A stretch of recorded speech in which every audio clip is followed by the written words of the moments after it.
Story number 8. The Adventure of the Speckled Band.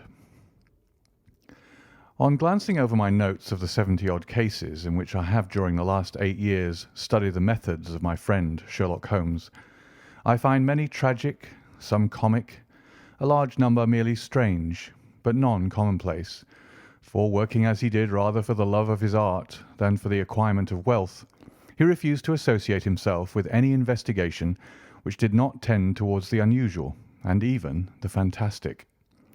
Of all these varied cases, however, I cannot recall any which presented more singular features than that which was associated with the well-known Surrey family of the Roylotts of Stoke Moran.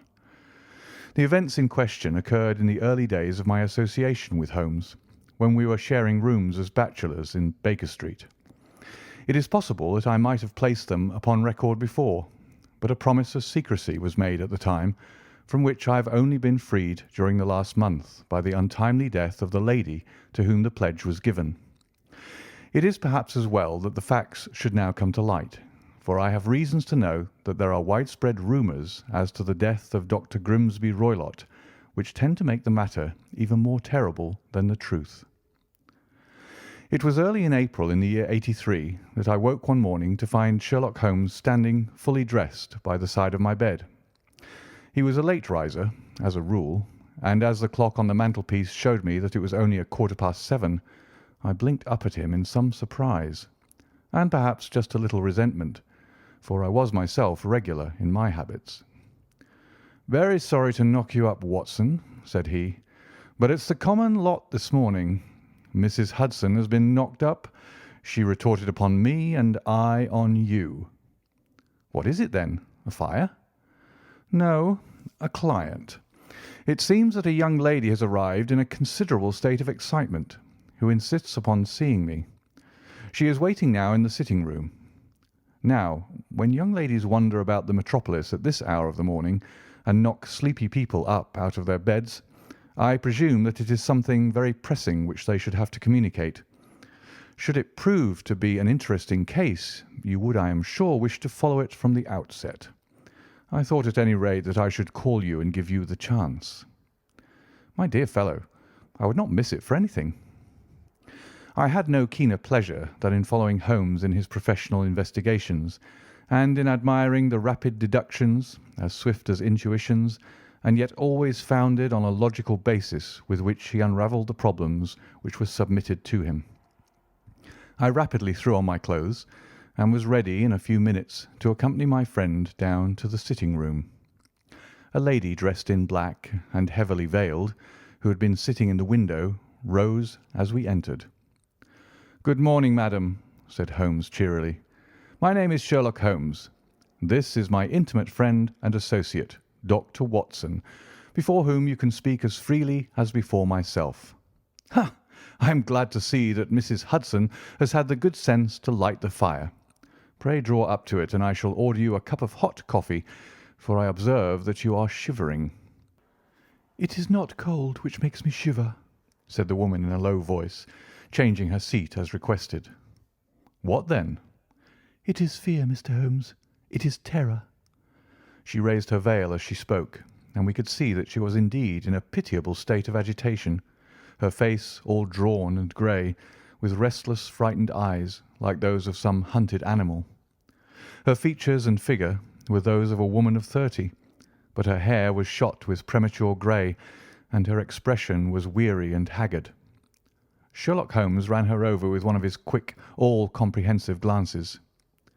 "You must not fear," said he soothingly, bending forward and patting her forearm. "We shall soon set matters right, I have no doubt. You have come in by train this morning, I see?" "You know me, then?" "No, but I observed the second half of a return ticket in the palm of your left glove. You must have started early, and yet you had a good drive in a dog-cart along heavy roads before you reached the station." The lady gave a violent start and stared in bewilderment at my companion. "There is no mystery, my dear madam," said he, smiling. "The left arm of your jacket is spattered with mud in no less than 7 places. The marks are perfectly fresh. There is no vehicle save a dog-cart which throws up mud in that way, and then only when you sit on the left-hand side of the driver." "Whatever your reasons may be, you are perfectly correct," said she. "I started from home before 6, reached Leatherhead at 20 past, and came in by the first train to Waterloo. Sir, I can stand this strain no longer. I shall go mad if it continues. I have no one to turn to, none, save only one who cares for me, and he, poor fellow, can be of little aid. I have heard of you, Mr. Holmes. I have heard of you from Mrs. Farintosh, whom you helped in the hour of her sore need. It was from her that I had your address. Oh, sir, do you not think that you could help me too, and at least throw a little light through the dense darkness which surrounds me? At present it is out of my power to reward you for your services, but in a month or 6 weeks I shall be married, with the control of my own income, and then at least you shall not find me ungrateful." Holmes turned to his desk and, unlocking it, drew out a small case-book which he consulted. "Farintosh," said he. "Ah, yes, I recall the case. It was concerned with an opal tiara. I think it was before your time, Watson. I can only say, madam, that I shall be happy to devote the same care to your case as I did to that of your friend. As to reward, my profession is its own reward, but you are at liberty to defray whatever expenses I may be put to at the time which suits you best. And now I beg that you will lay before us everything that may help us in forming an opinion upon the matter." "Alas!" replied our visitor, "the very horror of my situation lies in the fact that my fears are so vague and my suspicions depend so entirely upon small points, which might seem trivial to another, that even he to whom of all others I have a right to look for help and advice looks upon all that I tell him about it as the fancies of a nervous woman. He does not say so, but I can read it from his soothing answers and averted eyes. But I have heard, Mr. Holmes, that you can see deeply into the manifold wickedness of the human heart. You may advise me how to walk amid the dangers which encompass me." "I am all attention, madam." "My name is Helen Stoner, and I am living with my stepfather, who is the last survivor of one of the oldest Saxon families in England, the Roylotts of Stoke Moran, on the western border of Surrey." Holmes nodded his head. "The name is familiar to me," said he. "The family was at one time among the richest in England, and the estates extended over the borders into Berkshire in the north and Hampshire in the west. In the last century, however, 4 successive heirs were of a dissolute and wasteful disposition, and the family ruin was eventually completed by a gambler in the days of the Regency. Nothing was left save a few acres of ground and the 200-year-old house, which is itself crushed under a heavy mortgage. The last squire dragged out his existence there, living the horrible life of an aristocratic pauper. But his only son, my stepfather, seeing that he must adapt himself to the new conditions, obtained an advance from a relative, which enabled him to take a medical degree, and went out to Calcutta, where by his professional skill and his force of character he established a large practice. In a fit of anger, however, caused by some robberies which had been perpetrated in the house, he beat his native butler to death and narrowly escaped a capital sentence. As it was, he suffered a long term of imprisonment, and afterwards returned to England a morose and disappointed man. When Dr. Roylott was in India, he married my mother, Mrs. Stoner, the young widow of Major General Stoner, of the Bengal Artillery. My sister Julia and I were twins, and we were only 2 years old at the time of my mother's remarriage. She had a considerable sum of money, not less than £1,000 a year, and this she bequeathed to Dr. Roylott entirely while we resided with him, with a provision that a certain annual sum should be allowed to each of us in the event of our marriage. Shortly after our return to England, my mother died. She was killed 8 years ago in a railway accident near Crewe. Dr. Roylott then abandoned his attempts to establish himself in practice in London, and took us to live with him in the old ancestral house at Stoke Moran. The money which my mother had left was enough for all our wants, and there seemed to be no obstacle to our happiness. But a terrible change came over our stepfather about this time. Instead of making friends and exchanging visits with our neighbours, who had at first been overjoyed to see a Roylott of Stoke Moran back in the old family seat, he shut himself up in his house and seldom came out, save to indulge in ferocious quarrels with whoever might cross his path. Violence of temper, approaching to mania, has been hereditary in the men of the family, and in my stepfather's case it had, I believe, been intensified by his long residence in the tropics. A series of disgraceful brawls took place, two of which ended in the police court, until at last he became the terror of the village, and the folks would fly at his approach, for he is a man of immense strength and absolutely uncontrollable in his anger. Last week he hurled the local blacksmith over a parapet into a stream, and it was only by paying over all the money which I could gather together that I was able to avert another public exposure. He had no friends at all save the wandering gipsies, and he would give these vagabonds leave to encamp upon the few acres of bramble-covered land which represent the family estate, and would accept in return the hospitality of their tents, wandering away with them sometimes for weeks on end. He has a passion also for Indian animals, which are sent over to him by a correspondent, and he has at this moment a cheetah and a baboon which wander freely over his grounds and are feared by the villagers almost as much as their master. You can imagine from what I say that my poor sister Julia and I had no great pleasure in our lives. No servant would stay with us, and for a long time we did all the work of the house. She was but 30 at the time of her death, and yet her hair had already begun to whiten, even as mine has. Your sister is dead, then? She died just 2 years ago, and it is of her death that I wish to speak to you. You can understand that, living the life which I have described, we were little likely to see anyone of our own age and position. We had, however, an aunt, my mother's maiden sister, Miss Honoria Westphale, who lives near Harrow, and we were occasionally allowed to pay short visits at this lady's house. Julia went there at Christmas 2 years ago, and met there a half-pay major of marines, to whom she became engaged. My stepfather learned of the engagement when my sister returned, and offered no objection to the marriage, but within a fortnight of the day which had been fixed for the wedding, the terrible event occurred which has deprived me of my only companion. Sherlock Holmes had been leaning back in his chair, with his eyes closed and his head sunk in a cushion, but he half opened his lids now and glanced across at his visitor. "Pray be precise as to details," said he.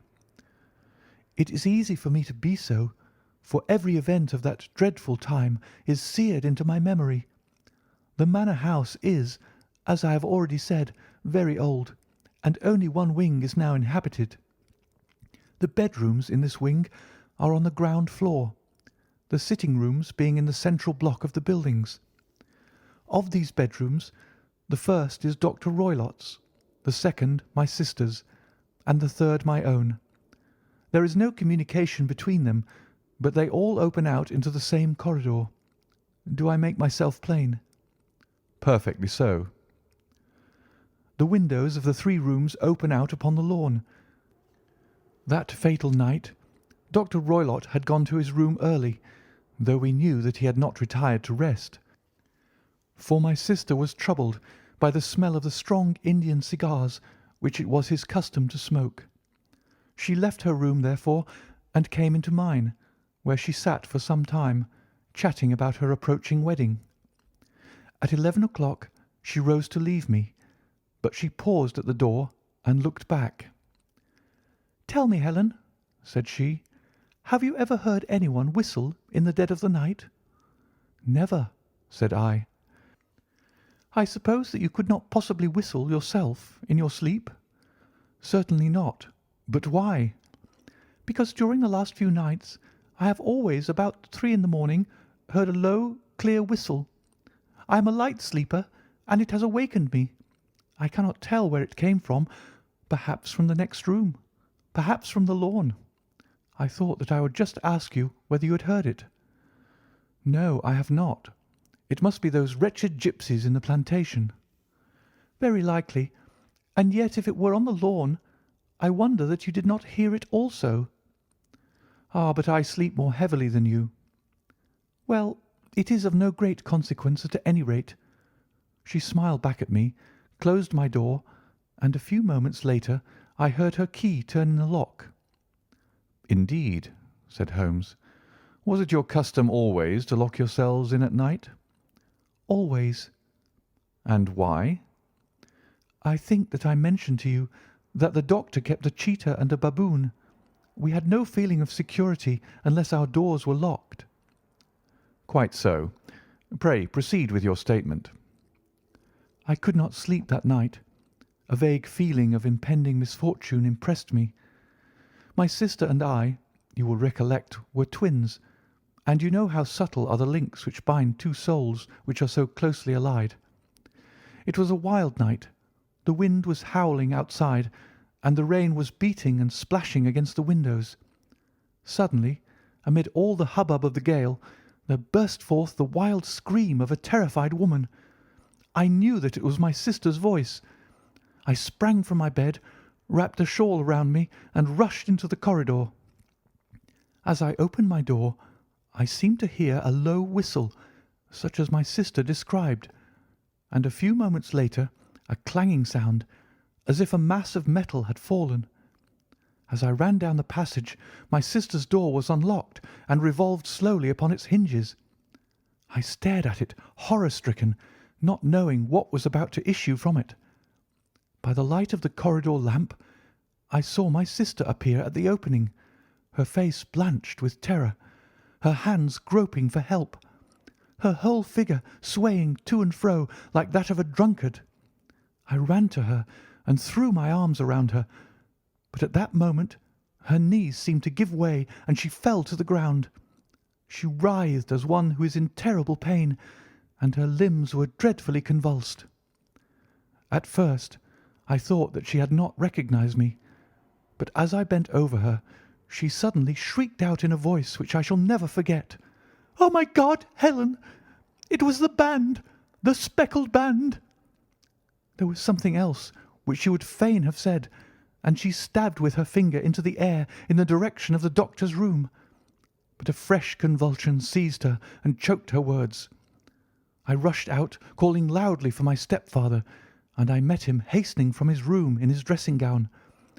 When he reached my sister's side, she was unconscious, and though he poured brandy down her throat and sent for medical aid from the village, all efforts were in vain, for she slowly sank and died without having recovered her consciousness. Such was the dreadful end of my beloved sister. "One moment," said Holmes. "Are you sure about this whistle and the metallic sound? Could you swear to it?" "That was what the county coroner asked me at the inquiry. It is my strong impression that I heard it, and yet, among the crash of the gale and the creaking of the old house, I may possibly have been deceived." "Was your sister dressed?" "No, she was in her nightdress. In her right hand was found the charred stump of a match, and in her left a matchbox." "Showing that she had struck a light and looked about her when the alarm took place. That is important. And what conclusions did the coroner come to?" "He investigated the case with great care, for Dr. Roylott's conduct had long been notorious in the county, but he was unable to find any satisfactory cause of death.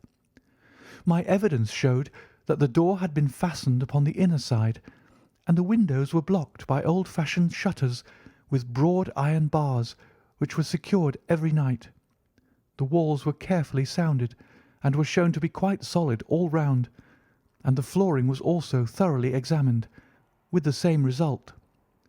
The chimney is wide, but is barred up by 4 large staples. It is certain, therefore, that my sister was quite alone when she met her end.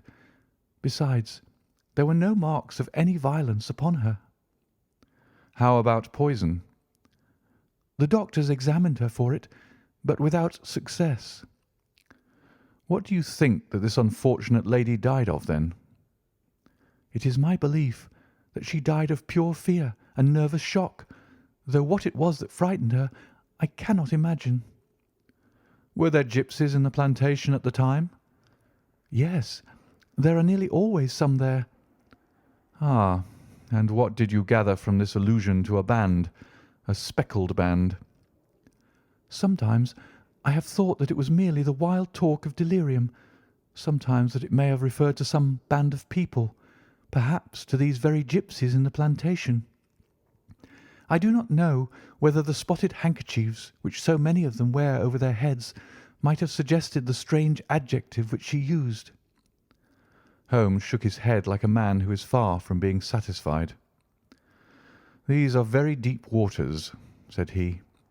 "Pray, go on with your narrative." 2 years have passed since then, and my life has been until lately lonelier than ever. A month ago, however, a dear friend whom I have known for many years has done me the honour to ask my hand in marriage. His name is Armitage, Percy Armitage, the second son of Mr. Armitage of Crane Water, near Reading. My stepfather has offered no opposition to the match, and we are to be married in the course of the spring. 2 days ago some repairs were started in the west wing of the building, and my bedroom wall has been pierced, so that I have had to move into the chamber in which my sister died, and to sleep in the very bed in which she slept. Imagine, then, my thrill of terror when last night, as I lay awake thinking over her terrible fate, I suddenly heard in the silence of the night the low whistle which had been the herald of her own death. I sprang up and lit the lamp, but nothing was to be seen in the room. I was too shaken to go to bed again, however, so I dressed, and as soon as it was daylight I slipped down, got a dog-cart at the Crown Inn, which is opposite, and drove to Leatherhead, from whence I have come on this morning with the one object of seeing you and asking your advice." "You have done wisely," said my friend. "But have you told me all?" "Yes, all." "Miss Roylott, you have not. You are screening your stepfather." "Why? What do you mean?" For answer, Holmes pushed back the frill of black lace which fringed the hand that lay upon our visitor's knee. 5 little livid spots, the marks of 4 fingers and a thumb, were printed upon the white wrist. "You have been cruelly used," said Holmes. The lady coloured deeply and covered over her injured wrist. "He is a hard man," she said, "and perhaps he hardly knows his own strength." There was a long silence, during which Holmes leaned his chin upon his hands and stared into the crackling fire. "This is a very deep business," he said at last. "There are 1,000 details which I should desire to know before I decide upon our course of action. Yet we have not a moment to lose. If we were to come to Stoke Moran to-day, would it be possible for us to see over these rooms without the knowledge of your stepfather?" "As it happens, he spoke of coming into town to-day upon some most important business. It is probable that he will be away all day, and that there would be nothing to disturb you. We have a housekeeper now, but she is old and foolish, and I could easily get her out of the way." "Excellent. You are not averse to this trip, Watson?" "By no means." "Then we shall both come. What are you going to do yourself?" "I have 1 or 2 things which I would wish to do now that I am in town, but I shall return by the 12 o'clock train, so as to be there in time for your coming." "And you may expect us early in the afternoon. I have myself some small business matters to attend to. Will you not wait and breakfast?" "No, I must go. My heart is lightened already since I have confided my trouble to you. I shall look forward to seeing you again this afternoon." She dropped her thick black veil over her face and glided from the room. "And what do you think of it all, Watson?" asked Sherlock Holmes, leaning back in his chair. "It seems to me to be a most dark and sinister business." "Dark enough and sinister enough." Yet if the lady is correct in saying that the flooring and walls are sound, and that the door, window, and chimney are impassable, then her sister must have been undoubtedly alone when she met her mysterious end. What becomes, then, of these nocturnal whistles, and what of the very peculiar words of the dying woman? I cannot think. When you combine the ideas of whistles at night, the presence of a band of gipsies who are on intimate terms with this old doctor, the fact that we have every reason to believe that the doctor has an interest in preventing his stepdaughter's marriage, the dying allusion to a band, and finally the fact that Miss Helen Stoner heard a metallic clang, which might have been caused by one of those metal bars that secured the shutters falling back into its place, I think that there is good ground to think that the mystery may be cleared along those lines. But what then did the gipsies do? I cannot imagine. I see many objections to any such theory. And so do I. It is precisely for that reason that we are going to Stoke Moran this day. I want to see whether the objections are fatal, or if they may be explained away. But what in the name of the devil? The ejaculation had been drawn from my companion by the fact that our door had been suddenly dashed open and that a huge man had framed himself in the aperture. His costume was a peculiar mixture of the professional and of the agricultural, having a black top hat, a long frock coat, and a pair of high gaiters, with a hunting crop swinging in his hand. So tall was he that his hat actually brushed the crossbar of the doorway, and his breadth seemed to span it across from side to side. A large face, seared with 1,000 wrinkles, burned yellow with the sun, and marked with every evil passion, was turned from one to the other of us, while his deep-set, bile-shot eyes and his high, thin, fleshless nose gave him somewhat the resemblance to a fierce old bird of prey. "Which of you is Holmes?" asked this apparition. "My name, sir, but you have the advantage of me," said my companion quietly. "I am Dr. Grimsby Roylott, of Stoke Moran." "Indeed, doctor," said Holmes blandly. "Pray take a seat." "I will do nothing of the kind. My stepdaughter has been here. I have traced her. What has she been saying to you?" "It is a little cold for the time of year," said Holmes. "What has she been saying to you?" screamed the old man furiously. "But I have heard that the crocuses promise well," continued my companion imperturbably. "Huh! You put me off, do you?" said our new visitor, taking a step forward and shaking his hunting crop. "I know you, you scoundrel. I've heard of you before. You are Holmes the meddler." My friend smiled. "Holmes the busybody." His smile broadened. "Holmes the Scotland Yard jack-in-office." Holmes chuckled heartily. "Your conversation is most entertaining," said he. "When you go out, close the door, for there is a decided draught." "I will go when I've said my say. Don't you dare to meddle with my affairs. I know that Miss Stoner has been here. I traced her.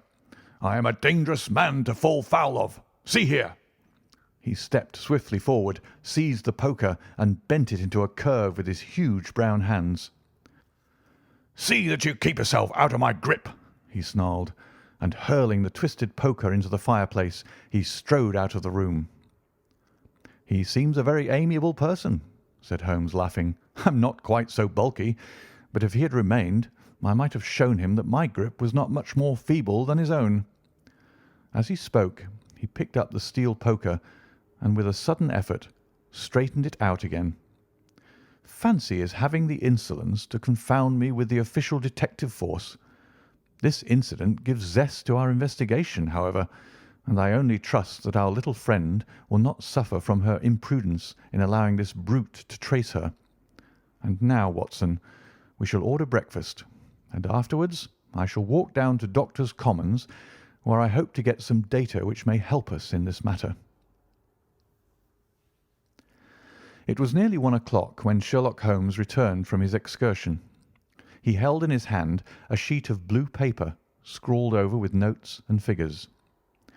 "I have seen the will of the deceased wife," said he. To determine its exact meaning, I have been obliged to work out the present prices of the investments with which it is concerned.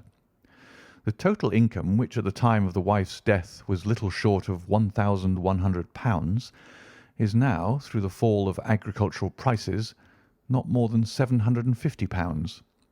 Each daughter can claim an income of £250 in case of marriage. It is evident, therefore, that if both girls had married, this beauty would have had a mere pittance, while even one of them would cripple him to a very serious extent. My morning's work has not been wasted, since it has proved that he has the very strongest motives for standing in the way of anything of the sort. And now, Watson, this is too serious for dawdling, especially as the old man is aware that we are interesting ourselves in his affairs. So, if you are ready, we shall call a cab and drive to Waterloo. I should be very much obliged if you would slip your revolver into your pocket. An Ely's No. 2 is in an excellent argument with gentlemen who can twist steel pokers into knots. That and a toothbrush are, I think, all that we need. At Waterloo we were fortunate in catching a train for Leatherhead, where we hired a trap at the station inn and drove for 4 or 5 miles through the lovely Surrey lanes. It was a perfect day, with a bright sun and a few fleecy clouds in the heavens. The trees and wayside hedges were just throwing out their first green shoots, and the air was full of a pleasant smell of the moist earth. To me, at least, there was a strange contrast between the sweet promise of the spring and this sinister quest upon which we were engaged. My companion sat in the front of the trap, his arms folded, his hat pulled down over his eyes, and his chin sunk upon his breast, buried in the deepest thought. Suddenly, however, he started, tapped me on the shoulder, and pointed over the meadows. "Look there," said he. A heavily timbered park stretched up in a gentle slope, thickening into a grove at the highest point. From amid the branches there jutted out the grey gables and high roof tree of a very old mansion. "Stoke Moran?" said he. "Yes, sir, that be the house of Dr. Grimsby Roylott," remarked the driver. "There is some building going on there," said Holmes. "That is where we are going." "There's the village," said the driver, pointing to a cluster of roofs some distance to the left. "But if you want to get to the house, you'll find it shorter to get over this stile, and so by the footpath over the fields. There it is, where the lady is walking." "And the lady, I fancy, is Miss Stoner," observed Holmes, shading his eyes. "Yes, I think we had better do as you suggest." We got off, paid our fare, and the trap rattled back on its way to Leatherhead. "I thought it as well," said Holmes as we climbed the stile, "that this fellow should think we had come here as architects, or on some definite business. It may stop his gossip. Good afternoon, Miss Stoner. You see that we had been as good as our word." Our client of the morning had hurried forward to meet us with a face which spoke her joy. "I have been waiting so eagerly for you," she cried, shaking hands with us warmly. "All has turned out splendidly. Dr. Roylott has gone to town, and it is unlikely that he will be back before evening." "We have had the pleasure of making the doctor's acquaintance," said Holmes, and in a few words he sketched out what had occurred. Miss Stoner turned white to the lips as she listened. "Good heavens!" she cried. "He has followed me, then?" "So it appears." "He is so cunning that I never know when I am safe from him. What will he say when he returns?" "He must guard himself, for he may find that there is someone more cunning than himself upon his track. You must lock yourself up from him to-night. If he is violent, we shall take you away to your aunt's at Harrow. Now, we must make the best use of our time, so kindly take us at once to the rooms which we are to examine." The building was of grey, lichen-blotched stone, with a high central portion and 2 curving wings, like the claws of a crab, thrown out on each side. In one of these wings the windows were broken and blocked with wooden boards, while the roof was partly caved in, a picture of ruin. The central portion was in little better repair, but the right-hand block was comparatively modern, and the blinds in the windows, with the blue smoke curling up from the chimneys, showed that this was where the family resided. Some scaffolding had been erected against the end wall, and the stonework had been broken into, but there were no signs of any workmen at the moment of our visit. Holmes walked slowly up and down the ill-trimmed lawn, and examined with deep attention the outsides of the windows. "This, I take it, belongs to the room in which you used to sleep, the centre one to your sister's, and the one next to the main building to Dr. Roylott's chamber." "Exactly so, but I am now sleeping in the middle one." "Pending the alterations, as I understand. By the way, there does not seem to be any very pressing need for repairs at that end wall." "There were none. I believe that it was an excuse to move me from my room." "Ah, that is suggestive. Now, on the other side of this narrow wing runs the corridor from which these 3 rooms open. There are windows in it, of course?" "Yes, but very small ones, too narrow for anyone to pass through." "As you both locked your doors at night, your rooms were unapproachable from that side. Now, would you have the kindness to go into your room and bar your shutters?" Miss Stoner did so, and Holmes, after a careful examination through the open window, endeavoured in every way to force the shutter open, but without success. There was no slit through which a knife could be passed to raise the bar. Then with his lens he tested the hinges, but they were of solid iron, built firmly into the massive masonry. "Hum," said he, scratching his chin in some perplexity. "My theory certainly presents some difficulties. No one could pass these shutters if they were bolted. Well, we shall see if the inside throws any light upon the matter." A small side door led into the whitewashed corridor from which the 3 bedrooms opened. Holmes refused to examine the 3rd chamber, so we passed at once to the 2nd, that in which Miss Stoner was now sleeping, and in which her sister had met with her fate.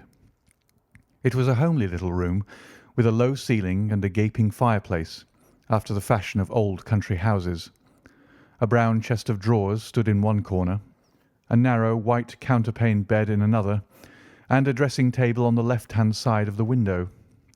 These articles, with 2 small wicker-work chairs, made up all the furniture in the room, save for a square of Wilton carpet in the centre.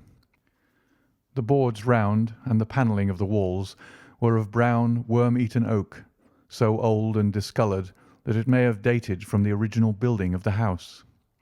Holmes drew one of the chairs into a corner and sat silent, while his eyes travelled round and up and down, taking in every detail of the apartment.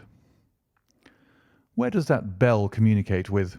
he asked at last, pointing to a thick bell rope which hung down beside the bed, the tassel actually lying upon the pillow.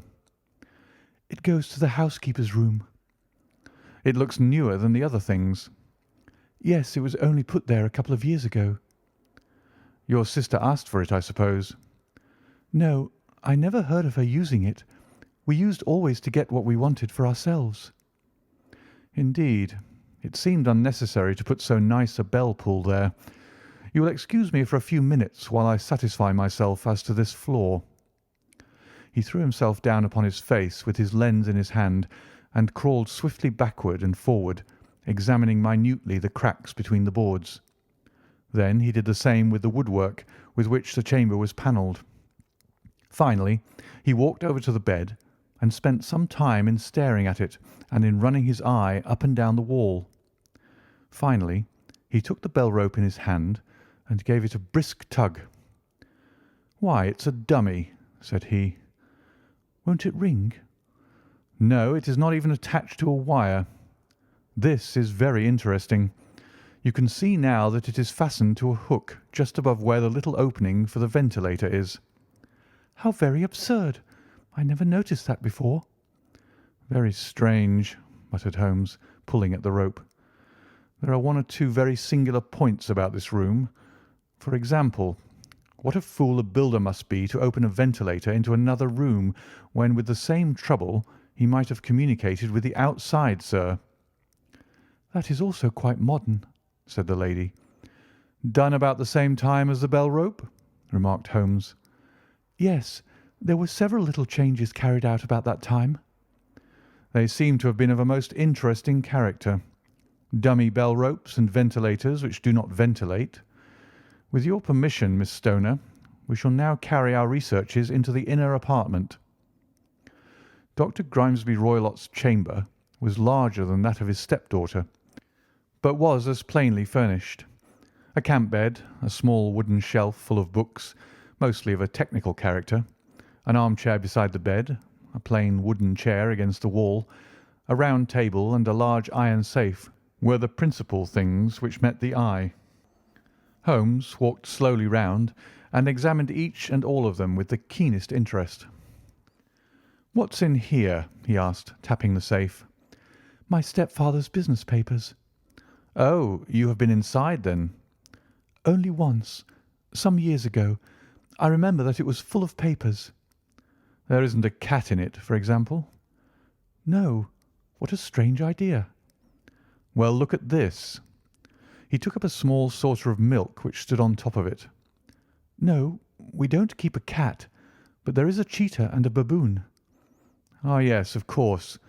Well, a cheetah is just a big cat, and yet a saucer of milk does not go very far in satisfying its wants, I dare say. There is one point which I should wish to determine." He squatted down in front of the wooden chair and examined the seat of it with the greatest attention. "Thank you. That is quite settled," said he, rising and putting his lens in his pocket. "Hullo! There is something interesting." The object which had caught his eye was a small dog lash hung on one corner of the bed. The lash, however, was curled upon itself and tied so as to make a loop of whipcord. "What do you make of that, Watson?" "It's a common enough lash, but I don't know why it should be tied." "That is not quite so common, is it? Ah, me, it's a wicked world, and when a clever man turns his brains to crime, it is the worst of all. I think that I have seen enough now, Miss Stoner, and with your permission we shall walk out upon the lawn." I had never seen my friend's face so grim or his brow so dark as it was when we turned from the scene of this investigation. We had walked several times up and down the lawn, neither Miss Stoner nor myself liking to break in upon his thoughts before he roused himself from his reverie. "It is very essential, Miss Stoner," said he, "that you should absolutely follow my advice in every respect." "I shall most certainly do so." "The matter is too serious for any hesitation. Your life may depend upon your compliance." "I assure you that I am in your hands." "In the first place, both my friend and I must spend the night in your room." Both Miss Stoner and I gazed at him in astonishment. "Yes, it must be so. Let me explain. I believe that this is the village inn over there." "Yes, that is the Crown." "Very good. Your windows will be visible from there." "Certainly." "You must confine yourself to your room on pretence of a headache when your stepfather comes back. Then, when you hear him retire for the night, you must open the shutters of your window, undo the hasp, put your lamp there as a signal to us, and then withdraw quietly with everything which you are likely to want into the room which you used to occupy. I have no doubt that, in spite of the repairs, you could manage there for one night." "Oh, yes, easily." "The rest you will leave in our hands." "But what will you do?" "We shall spend the night in your room, and we shall investigate the cause of this noise which has disturbed you." "I believe, Mr. Holmes, that you have already made up your mind," said Miss Stoner, laying her hand upon my companion's sleeve. "Perhaps I have." "Then, for pity's sake, tell me what was the cause of my sister's death." "I should prefer to have clearer proofs before I speak." "You can at least tell me whether my own thought is correct, and if she died from some sudden fright." "No, I do not think so. I think that there was probably some more tangible cause. And now, Miss Stoner, we must leave you, for if Dr. Roylott returned and saw us, our journey would be in vain. Good-bye, and be brave, for if you will do what I have told you, you may rest assured that we shall soon drive away the dangers that threaten you." Sherlock Holmes and I had no difficulty in engaging a bedroom and sitting-room at the Crown Inn. They were on the upper floor, and from our window we could command a view of the avenue gate and of the inhabited wing of Stoke Moran Manor House. At dusk we saw Dr. Grimesby Roylott drive past, his huge form looming up beside the little figure of the lad who drove him. The boy had some slight difficulty in undoing the heavy iron gates, and we heard the hoarse roar of the doctor's voice and saw the fury with which he shook his clinched fists at him. The trap drove on, and a few minutes later we saw a sudden light spring up among the trees as the lamp was lit in one of the sitting rooms. "Do you know, Watson," said Holmes as we sat together in the gathering darkness, "I have really some scruples as to taking you tonight. There is a distinct element of danger. Can I be of assistance? Your presence might be invaluable. Then I shall certainly come. It is very kind of you. You speak of danger. You've evidently seen more in these rooms than was visible to me." "No, but I fancy that I may have deduced a little more. I imagine that you saw all that I did." "I saw nothing remarkable save the bell rope, and what purpose that could answer, I confess, is more than I imagine." "You saw the ventilator too?" "Yes, but I don't think that it's such a very unusual thing to have a small opening between two rooms. It was so small that a rat could hardly pass through." "I knew that we should find a ventilator before ever we came to Stoke Moran." "My dear Holmes." "Oh, yes, I did. You remember in her statement she said that her sister could smell Dr. Roylott's cigar. Now, of course, that suggested at once that there must be a communication between the two rooms. It could only be a small one, or it would have been remarked upon at the coroner's inquiry. I deduced a ventilator." "But what harm can there be in that?" "Well, there is at least a curious coincidence of dates. A ventilator is made, a cord is hung, and a lady who sleeps in the bed dies. Does not that strike you?" "I cannot as yet see any connection." "Did you observe anything very peculiar about that bed?" "No." "It was clamped to the floor. Did you ever see a bed fastened like that before?" "I can't say that I have." "The lady could not move her bed. It must always be in the same relative position to the ventilator and to the rope, or so we may call it, since it was clearly never meant for a bell pull." "Holmes," I cried, "I seem to see dimly what you are hinting at. We are only just in time to prevent some subtle and horrible crime." "Subtle enough and horrible enough. When a doctor does go wrong, he is the first of criminals. He has nerve and he has knowledge. Palmer and Pritchard were among the heads of their profession. This man strikes even deeper, but I think, Watson, that we shall be able to strike deeper still. But we shall have horrors enough before the night is over. For goodness' sake, let us have a quiet pipe and turn our minds for a few hours to something more cheerful." About 9 o'clock the light among the trees was extinguished, and all was dark in the direction of the manor house. 2 hours passed slowly away, and then suddenly, just at the stroke of 11, a single bright light shone out right in front of us. "That is our signal," said Holmes, springing to his feet. "It comes from the middle window." As we passed out he exchanged a few words with the landlord, explaining that we were going on a late visit to an acquaintance, and that it was possible that we might spend the night there. A moment later we were out on the dark road, a chill wind blowing in our faces, and one yellow light twinkling in front of us through the gloom to guide us on our sombre errand. There was little difficulty in entering the grounds, for unrepaired breaches gaped in the old park wall. Making our way among the trees, we reached the lawn, crossed it, and were about to enter through the window when out from a clump of laurel bushes there darted what seemed to be a hideous and distorted child, who threw itself upon the grass with writhing limbs and then ran swiftly across the lawn into the darkness. "My God!" I whispered. "Did you see it?" Holmes was for the moment as startled as I. His hand closed like a vice upon my wrist in his agitation. Then he broke into a low laugh and put his lips to my ear. "It is a nice household," he murmured. "That is the baboon." I had forgotten the strange pets which the doctor affected. There was a cheetah, too. Perhaps we might find it upon our shoulders at any moment. I confess that I felt easier in my mind when, after following Holmes's example and slipping off my shoes, I found myself inside the bedroom. My companion noiselessly closed the shutters, moved the lamp onto the table, and cast his eyes round the room. All was as we have seen it in the daytime. Then, creeping up to me and making a trumpet of his hand, he whispered into my ear again so gently that it was all that I could do to distinguish the words.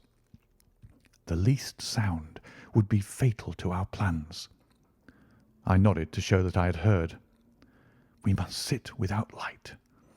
He would see it through the ventilator." I nodded again. "Do not go asleep. Your very life may depend upon it. Have your pistol ready in case we should need it. I will sit on the side of the bed, and you in that chair." I took out my revolver and laid it on the corner of the table.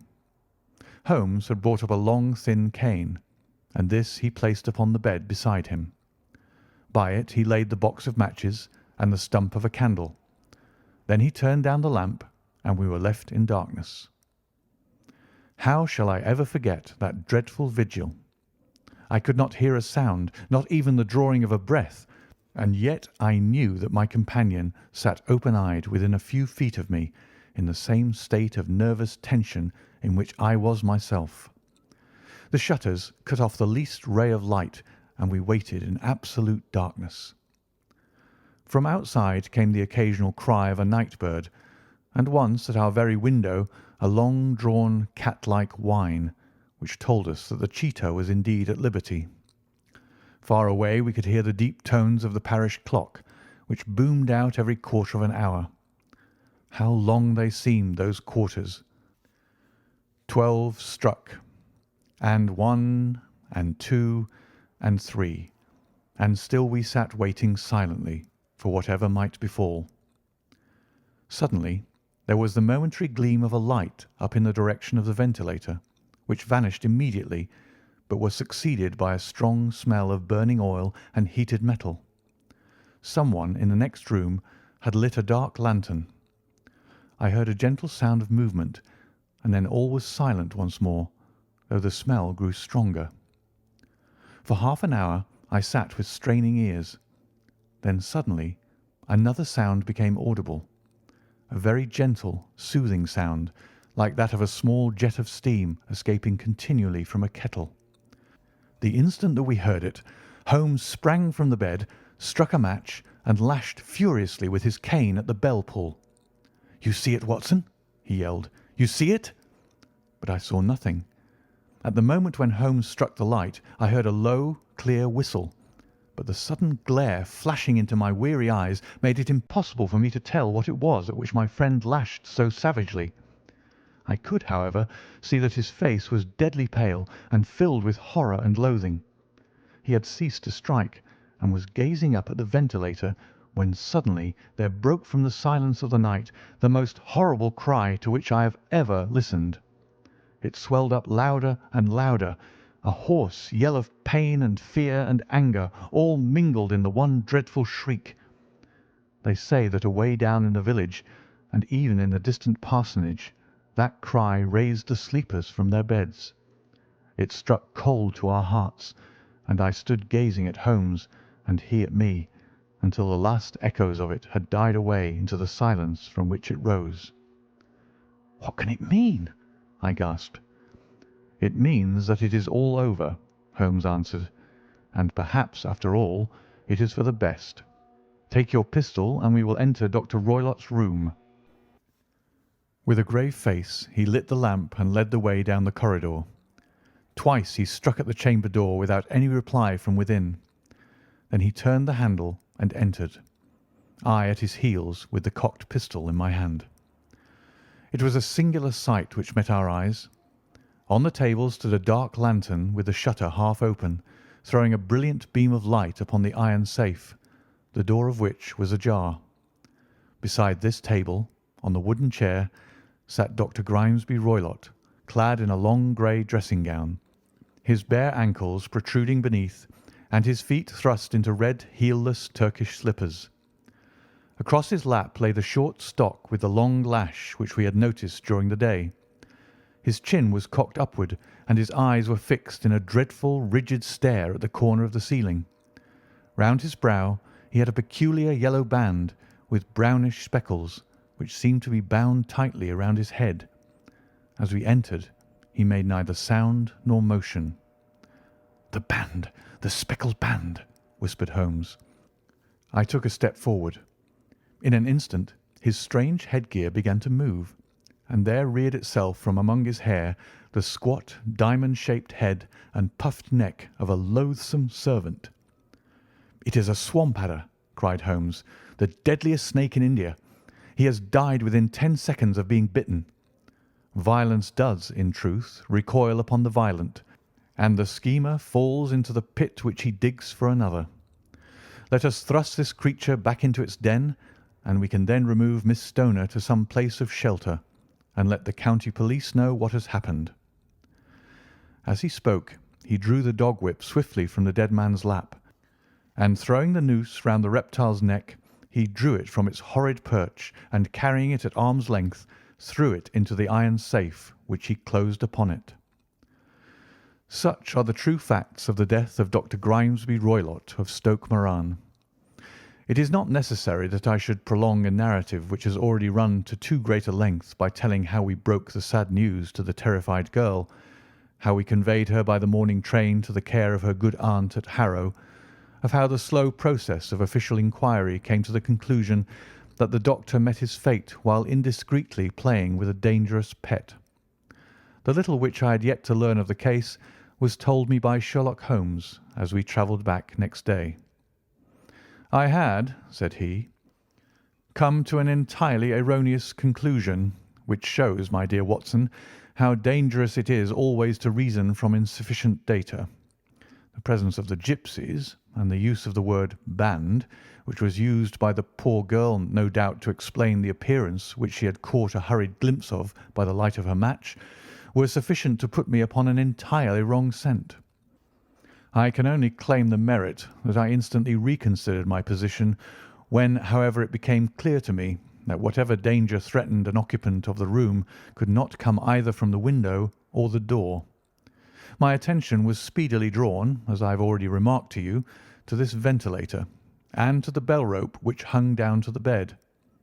The discovery that this was a dummy, and that the bed was clamped to the floor, instantly gave rise to the suspicion that the rope was there as a bridge for something passing through the hole and coming to the bed. The idea of a snake instantly occurred to me, and when I coupled it with my knowledge that the doctor was furnished with a supply of creatures from India, I felt that I was probably on the right track. The idea of using a form of poison which could not possibly be discovered by any chemical test was just such a one as would occur to a clever and ruthless man who had had an Eastern training. The rapidity with which such a poison would take effect would also, from his point of view, be an advantage. It would be a sharp-eyed coroner, indeed, who could distinguish the two little dark punctures which would show where the poison fangs had done their work. Then I thought of the whistle. Of course, he must recall the snake before the morning light revealed it to the victim. He had trained it, probably by the use of the milk which we saw, to return to him when summoned. He would put it through this ventilator at the hour that he thought best, with the certainty that it would crawl down the rope and land on the bed. It might or might not bite the occupant. Perhaps she might escape every night for a week, but sooner or later she must fall a victim. I had come to these conclusions before ever I had entered his room. An inspection of his chair showed me that he had been in the habit of standing on it, which of course would be necessary in order that he should reach the ventilator. The sight of the safe, the saucer of milk, and the loop of whipcord were enough to finally dispel any doubts which may have remained. The metallic clang heard by Miss Stoner was obviously caused by her stepfather hastily closing the door of his safe upon its terrible occupant. Having once made up my mind, you know the steps which I took in order to put the matter to the proof. I heard the creature hiss, as I have no doubt that you did also, and I instantly lit the light and attacked it, with the result of driving it through the ventilator. and also with the result of causing it to turn upon its master at the other side. Some of the blows of my cane came home and roused its snakish temper, so that it flew upon the first person it saw. In this way, I am no doubt indirectly responsible for Dr. Grimesby Roylott's death, and I cannot say that it is likely to weigh very heavily upon my conscience. Story number 9. The Adventure of the Engineer's Thumb. Of all the problems which have been submitted to my friend Mr. Sherlock Holmes for solution during the years of our intimacy, there were only two which I was the means of introducing to his notice, that of Mr. Hatherley's thumb and that of Colonel Warburton's madness. Of these the latter may have afforded a finer field for an acute and original observer, but the other was so strange in its inception and so dramatic in its details that it may be the more worthy of being placed upon record, even if it gave my friend fewer openings for those deductive methods of reasoning by which he achieved such remarkable results. The story has, I believe, been told more than once in the newspapers, but, like all such narratives, its effect is much less striking when set forth en bloc in a single half-column of print than when the facts slowly evolve before your own eyes, and the mystery clears gradually away as each new discovery furnishes a step which leads on to the complete truth. At the time the circumstances made a deep impression upon me, and the lapse of 2 years has hardly served to weaken the effect. It was in the summer of '89, not long after my marriage, that the events occurred which I am now about to summarize. I had returned to civil practice and had finally abandoned Holmes in his Baker Street rooms, although I continually visited him and occasionally even persuaded him to forego his Bohemian habits so far as to come and visit us.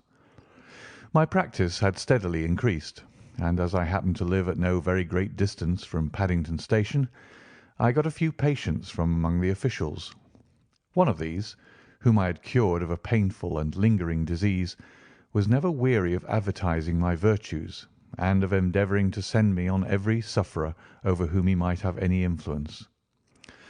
One morning, at a little before 7 o'clock, I was awakened by the maid tapping at the door to announce that 2 men had come from Paddington and were waiting in the consulting room. I dressed hurriedly, for I knew by experience that railway cases were seldom trivial, and hastened downstairs. As I descended, my old ally, the guard, came out of the room and closed the door tightly behind him. "I've got him here," he whispered, jerking his thumb over his shoulder. "He's all right." "What is it, then?" I asked, for his manner suggested that it was some strange creature which he had caged up in my room.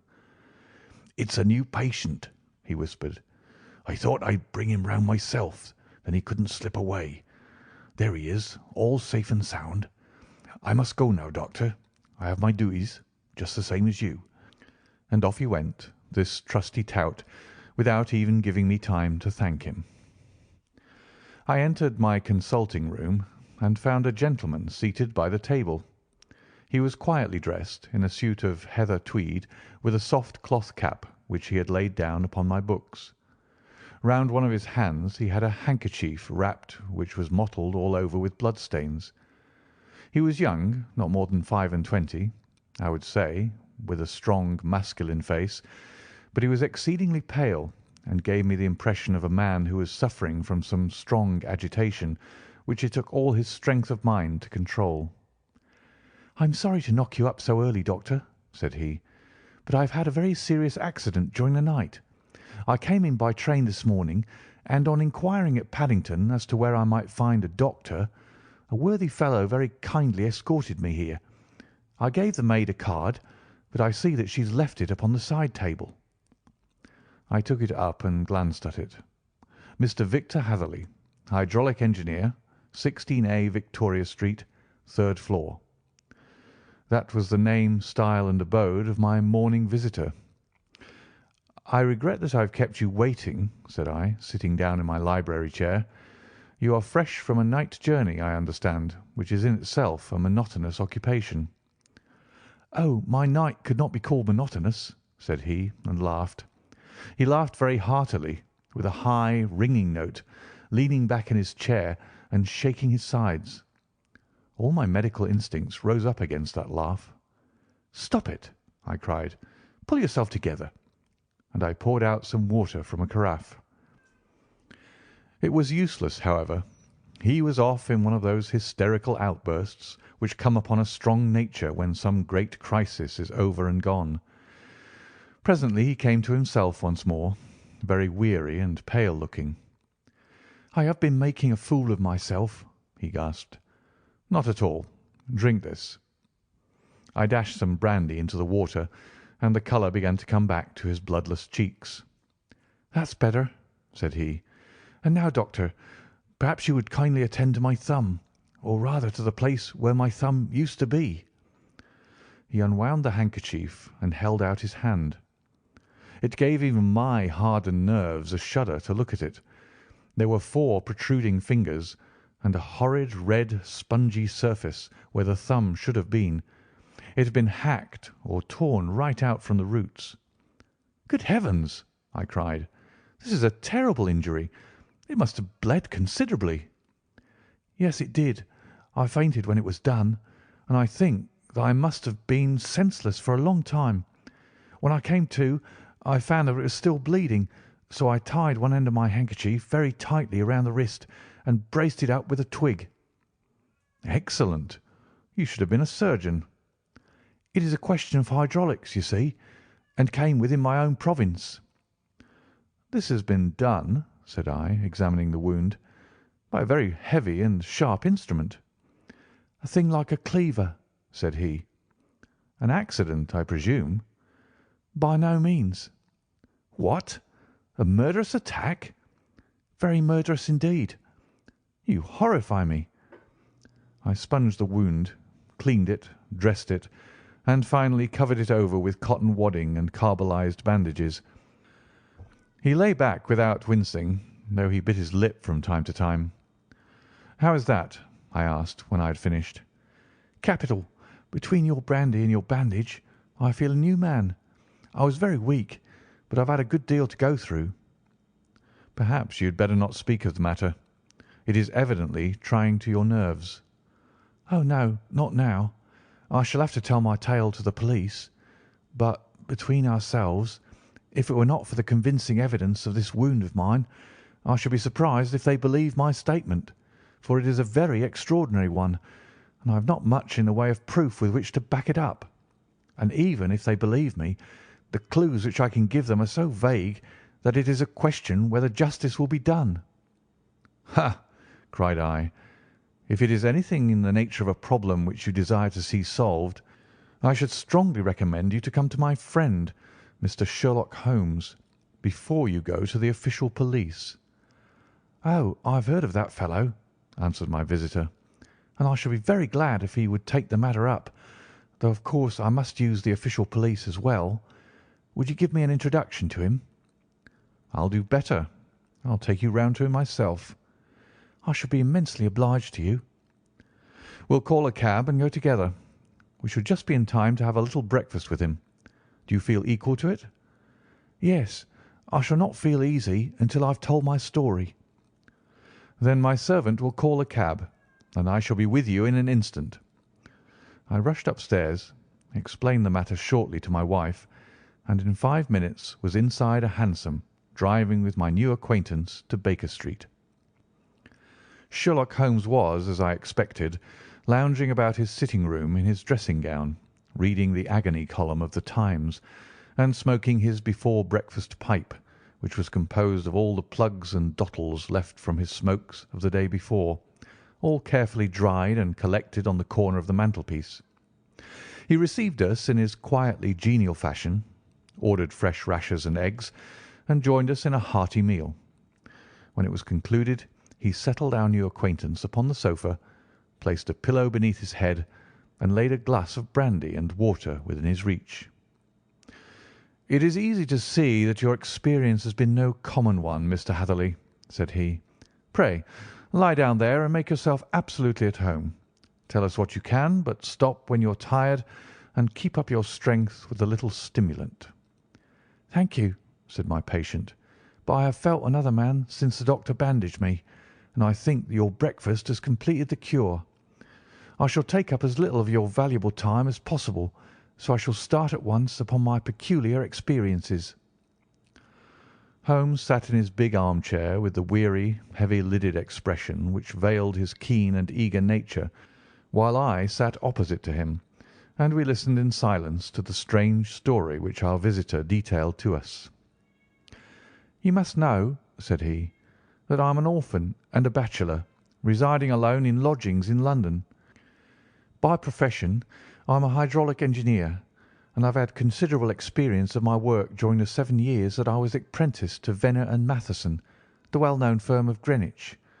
2 years ago, having served my time, and having also come into a fair sum of money through my poor father's death, I determined to start in business for myself, and took professional chambers in Victoria Street. I suppose that everyone finds his first independent start in business a dreary experience. To me it has been exceptionally so.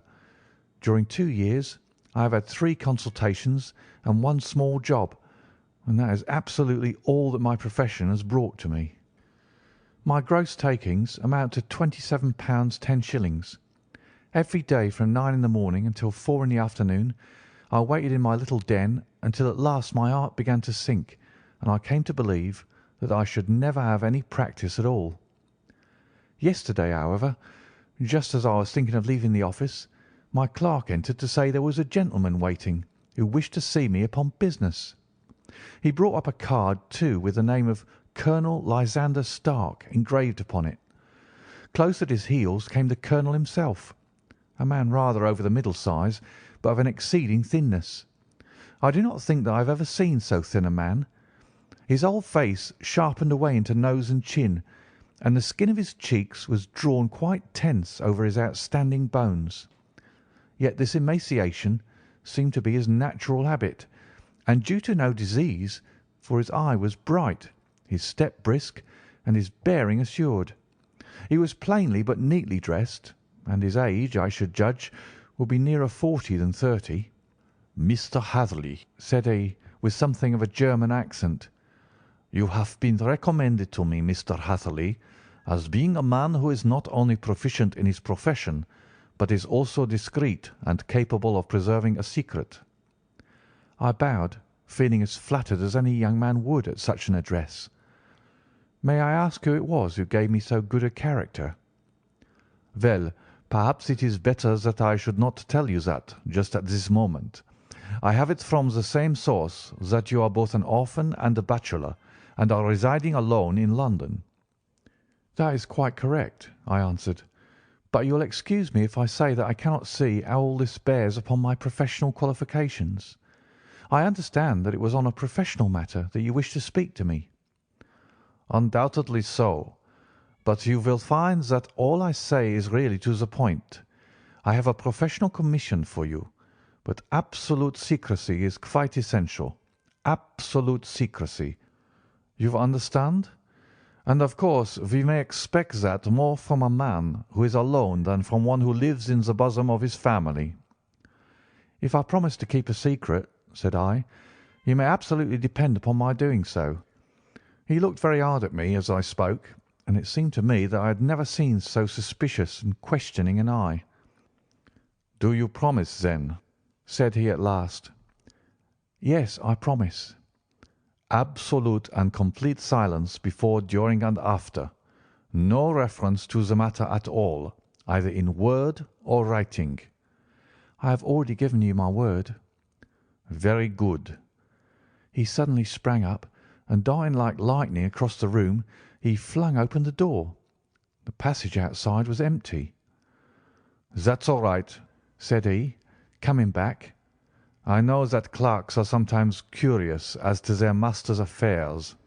Now we can talk in safety." He drew up his chair very close to mine, and began to stare at me again with the same questioning and thoughtful look. A feeling of repulsion and of something akin to fear had begun to rise within me at the strange antics of this fleshless man. Even my dread of losing a client could not restrain me from showing my impatience. I beg that you will state your business, sir, said I. My time is of value. Heaven forgive me for that last sentence, but the words came to my lips. How would 50 guineas for a night's work suit you? He asked. Most admirably. I say a night's work, but an hour's will be nearer the mark. I simply want your opinion about a hydraulic stamping machine which has got out of gear. If you show us what is wrong, we shall soon set it right ourselves. What do you think of such a commission as that?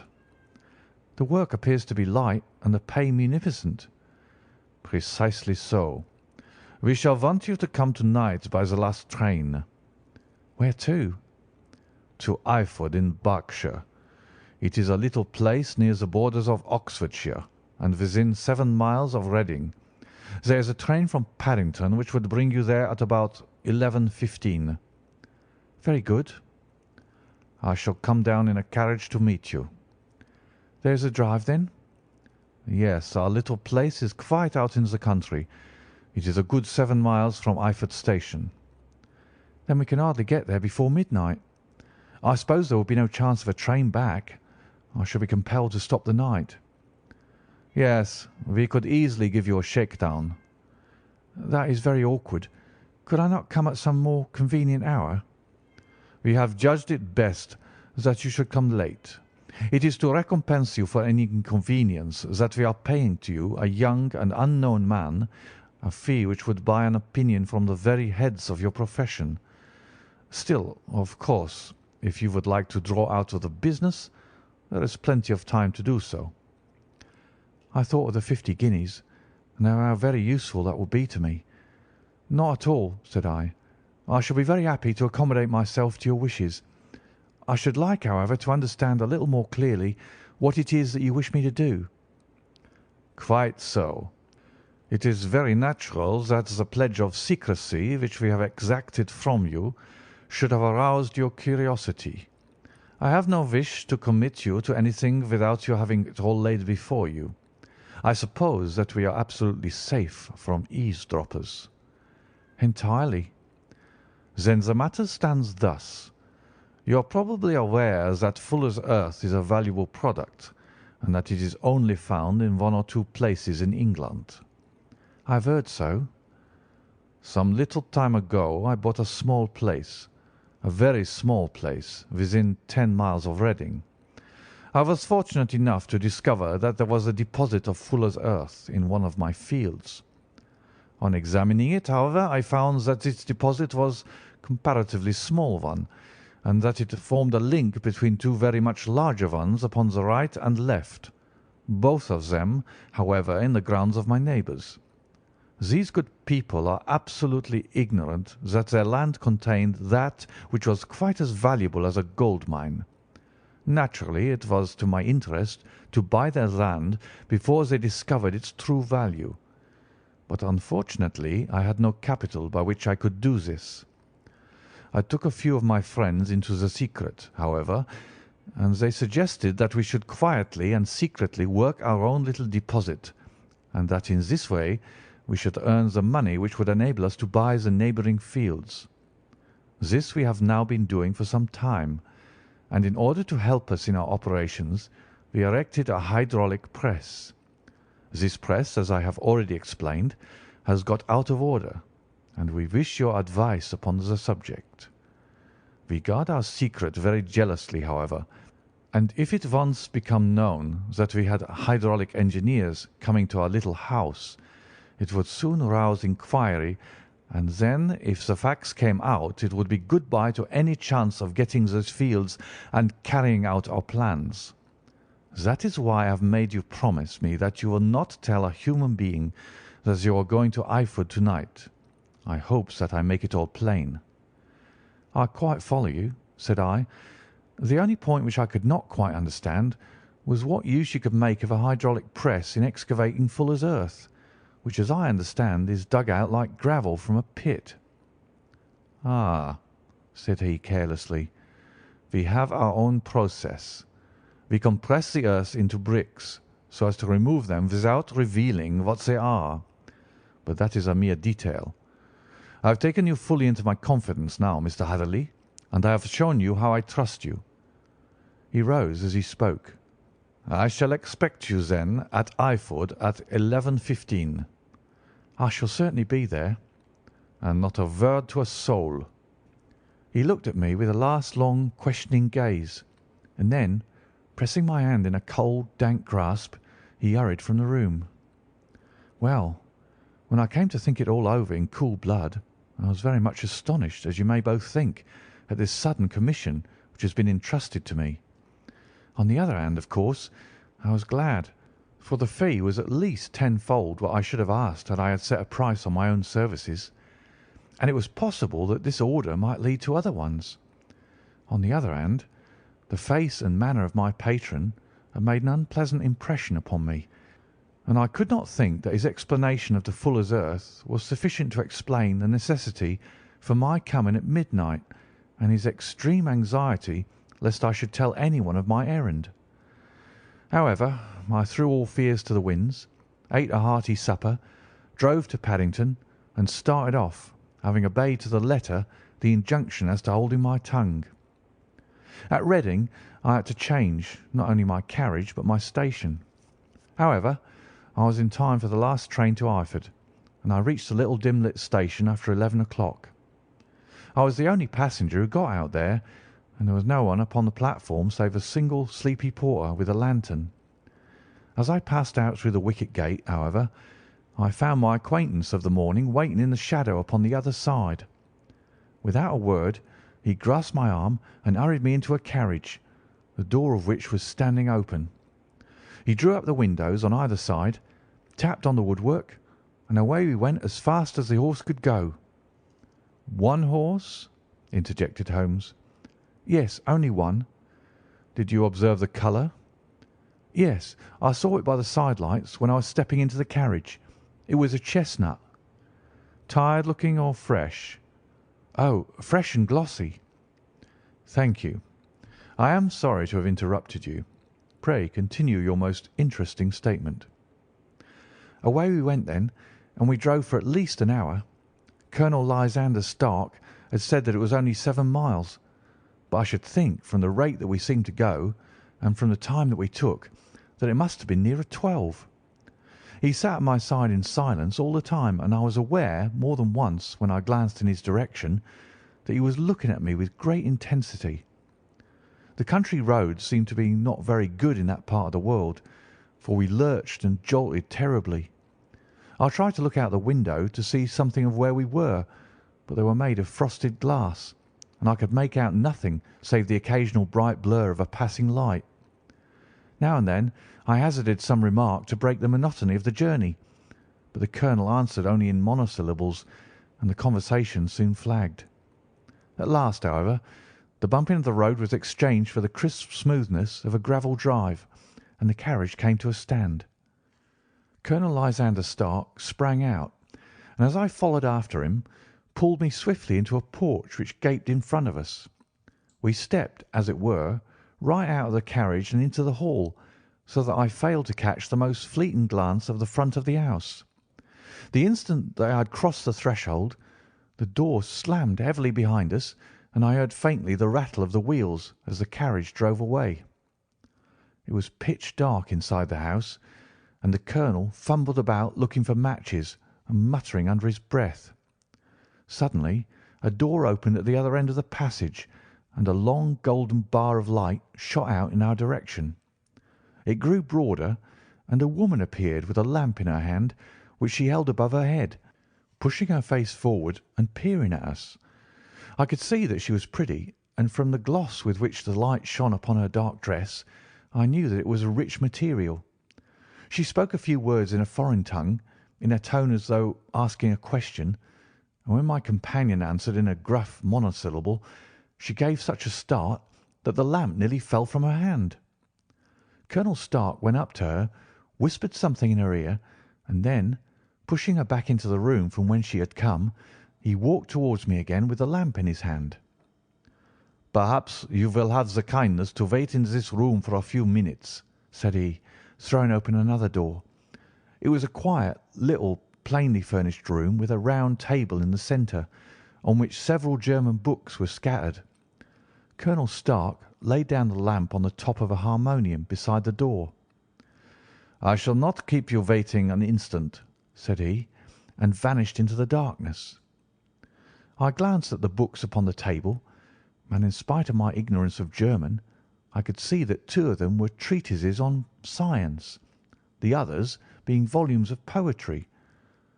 Then I walked across to the window, hoping that I might catch some glimpse of the countryside, but an oak shutter, heavily barred, was folded across it. It was a wonderfully silent house. There was an old clock ticking loudly somewhere in the passage, but otherwise everything was deadly still. A vague feeling of uneasiness began to steal over me. Who were these German people, and what were they doing living in this strange, out-of-the-way place? And where was the place? I was 10 miles or so from Eyford, that was all I knew, but whether north, south, east, or west I had no idea. For that matter, Reading and possibly other large towns were within that radius, so the place might not be so secluded after all. Yet it was quite certain, from the absolute stillness, that we were in the country. I paced up and down that room, humming a tune under my breath to keep up my spirits, and feeling that I was thoroughly earning my 50 guineas fee. Suddenly, without any preliminary sound in the midst of all the utter stillness, the door in my room swung slowly open. The woman was standing in the aperture, the darkness of the hall behind her, the yellow light from my lamp beating upon her eager and beautiful face. I could see at a glance that she was sick with fear, and the sight sent a chill to my own heart. She held up one shaking finger to warn me to be silent, and she shot a few whispered words of broken English at me, her eyes glancing back like those of a frightened horse into the gloom behind her. "I would go," said she, trying hard, as it seemed to me, to speak calmly. "I would go. I should not stay here. There is no good for you to do." "But, madam," said I have not yet done what I came for. I cannot possibly leave until I have seen the machine." "It is not worth your while to wait," she went on.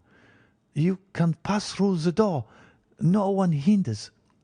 And then, seeing that I smiled and shook my head, she suddenly threw aside her constraint and made a step forward with her hands wrung together. "For the love of heaven," she whispered, "get away from here before it is too late." But I'm somewhat headstrong by nature, and the more ready to engage in an affair when there's some obstacle in the way. I thought of my 50-guinea fee, of my wearisome journey, and of the unpleasant night which seemed to be before me. Was it all to go for nothing? Why should I slink away without having carried out my commission, and without the payment which was my due? This woman might, for all I know, be a monomaniac. With a stout bearing, therefore, though her manner had shaken me more than I cared to confess, I still shook my head and declared my intention of remaining where I was. She was about to renew her entreaties when a door slammed overhead and the sound of several footsteps were heard upon the stairs. She listened for an instant, threw up her hands with a despairing gesture, and vanished as suddenly and as noiselessly as she had come. The newcomers were Colonel Lysander Stark and a short, thick man with a chinchilla beard growing out of the creases of his double chin, who was introduced to me as Mr. Ferguson. "This is my secretary and manager," said the colonel. "By the way, I was under the impression that I left this door shut just now. I fear that you have felt the draught." "On the contrary," said I opened the door myself because I felt the room to be a little close." He shot one of his suspicious looks at me. "Perhaps we had better proceed to business then," said he. "Mr. Ferguson and I will take you up to see the machine." "I'd better put my hat on, I suppose." "Oh, no, it is in the house." "What, you dig fuller's earth in the house?"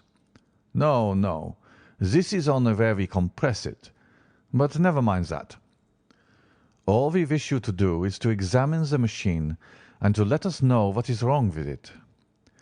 We went upstairs together, the colonel first with the lamp, the fat manager and I behind him. It was a labyrinth of an old house, with corridors, passages, narrow winding staircases, and little low doors, the thresholds of which were hollowed out by the generations who crossed them. There were no carpets and no signs of any furniture above the ground floor, while the plaster was peeling off the walls, and the damp was breaking through in green, unhealthy blotches. I tried to put on as unconcerned an air as possible, but I had not forgotten the warnings of the lady, even though I disregarded them, and I kept a keen eye upon my two companions. Ferguson appeared to be a morose and silent man, but I could see from the little that he said that he was at least a fellow countryman. Colonel Lysander Stark stopped at last before a low door, which he unlocked. Within was a small square room, in which the three of us could hardly get in one time.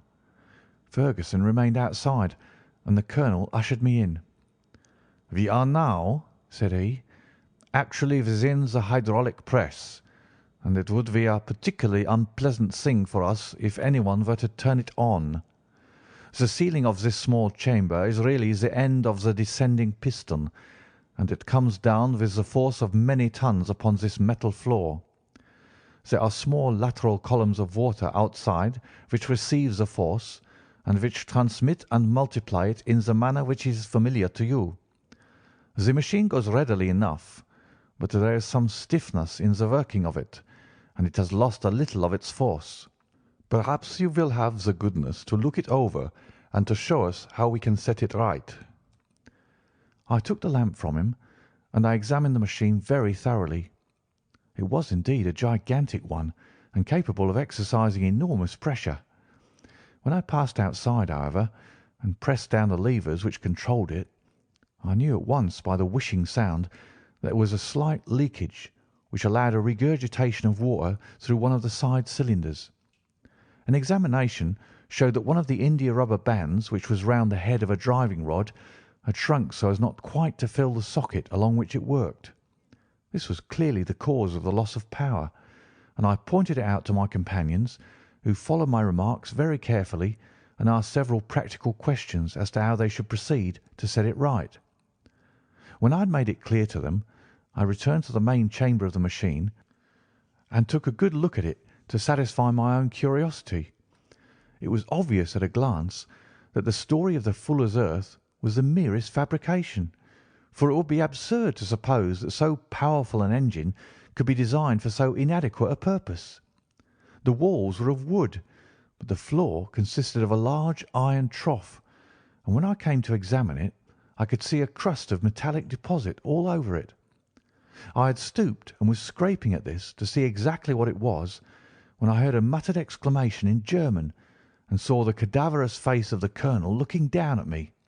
"What are you doing there?" he asked. I felt angry at having been tricked by so elaborate a story as that which he had told me. "I was admiring your fuller's earth," said I. "I think that I should be better able to advise you as to your machine if I knew what the exact purpose was for which it was used." The instant that I uttered the words, I regretted the rashness of my speech. His face set hard, and a baleful light sprang up in his grey eyes. "Very well," said he. "You shall know all about the machine." He took a step backward, slammed the little door, and turned the key in the lock. I rushed towards it and pulled at the handle, but it was quite secure and did not give in the least to my kicks and shoves. "Hullo!" I yelled. "Hullo, Colonel, let me out!" And then suddenly in the silence I heard a sound which sent my heart into my mouth. It was the clank of the levers and the swish of the leaking cylinder. He had set the engine at work. The lamp still stood upon the floor where I had placed it when examining the trough. By its light I saw that the black ceiling was coming down upon me, slowly, jerkily, but as none knew better than myself, with a force which must within a minute grind me to a shapeless pulp. I threw myself screaming against the door and dragged with my nails at the lock. I implored the colonel to let me out, but the remorseless clanking of the levers drowned my cries. The ceiling was only a foot or two above my head, and with my hand upraised I could feel its hard, rough surface. Then it flashed through my mind that the pain of my death would depend very much upon the position in which I met it. If I lay on my face, the weight would come upon my spine, and I shuddered to think of that dreadful snap. Easier the other way, perhaps, and yet had I the nerve to lie and look up at that deadly black shadow wavering down upon me? Already I was unable to stand erect when my eye caught something which brought a gush of hope back to my heart. I have said that though the floor and ceiling were of iron, the walls were of wood. As I gave a last hurried glance around, I saw a thin line of yellow light between two of the boards, which broadened and broadened as a small panel was pushed backward. For an instant I could hardly believe that there was indeed a door which led away from death.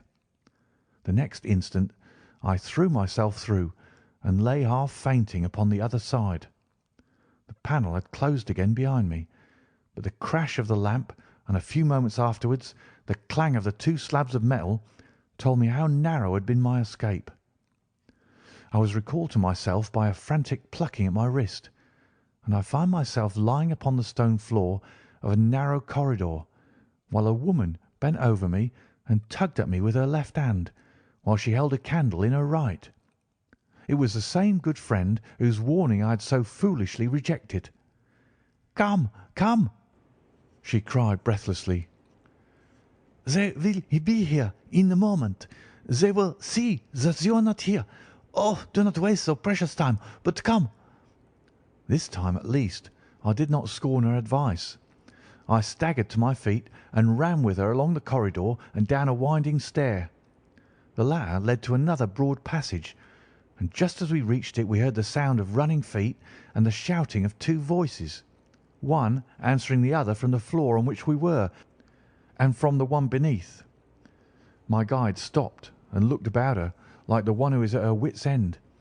Then she threw open a door which led into a bedroom, through the window of which the moon was shining brightly. "It is your only chance," said she. "It is high, but it may be that you can jump it."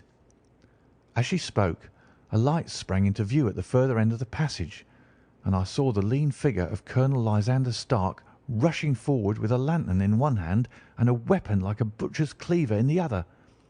I rushed across the bedroom, flung open the window, and looked out. How quiet and sweet and wholesome the garden looked in the moonlight, and it could not be more than 30 feet down. I clambered out upon the sill, but I hesitated to jump until I should have heard what passed between my saviour and the ruffian who pursued me. If she were ill used, then at any risks I was determined to go back to her assistance. The thought had hardly flashed through my mind before he was at the door, pushing his way past her, but she threw her arms around him and tried to hold him back. "Fritz, Fritz!" she cried in English. "Remember your promise after the last time. You said it should not be again. He will be silent. Oh, he will be silent." "You are mad, Elise," he shouted, struggling to break away from her. "You will be the ruin of us. He has seen too much. Let me pass, I say."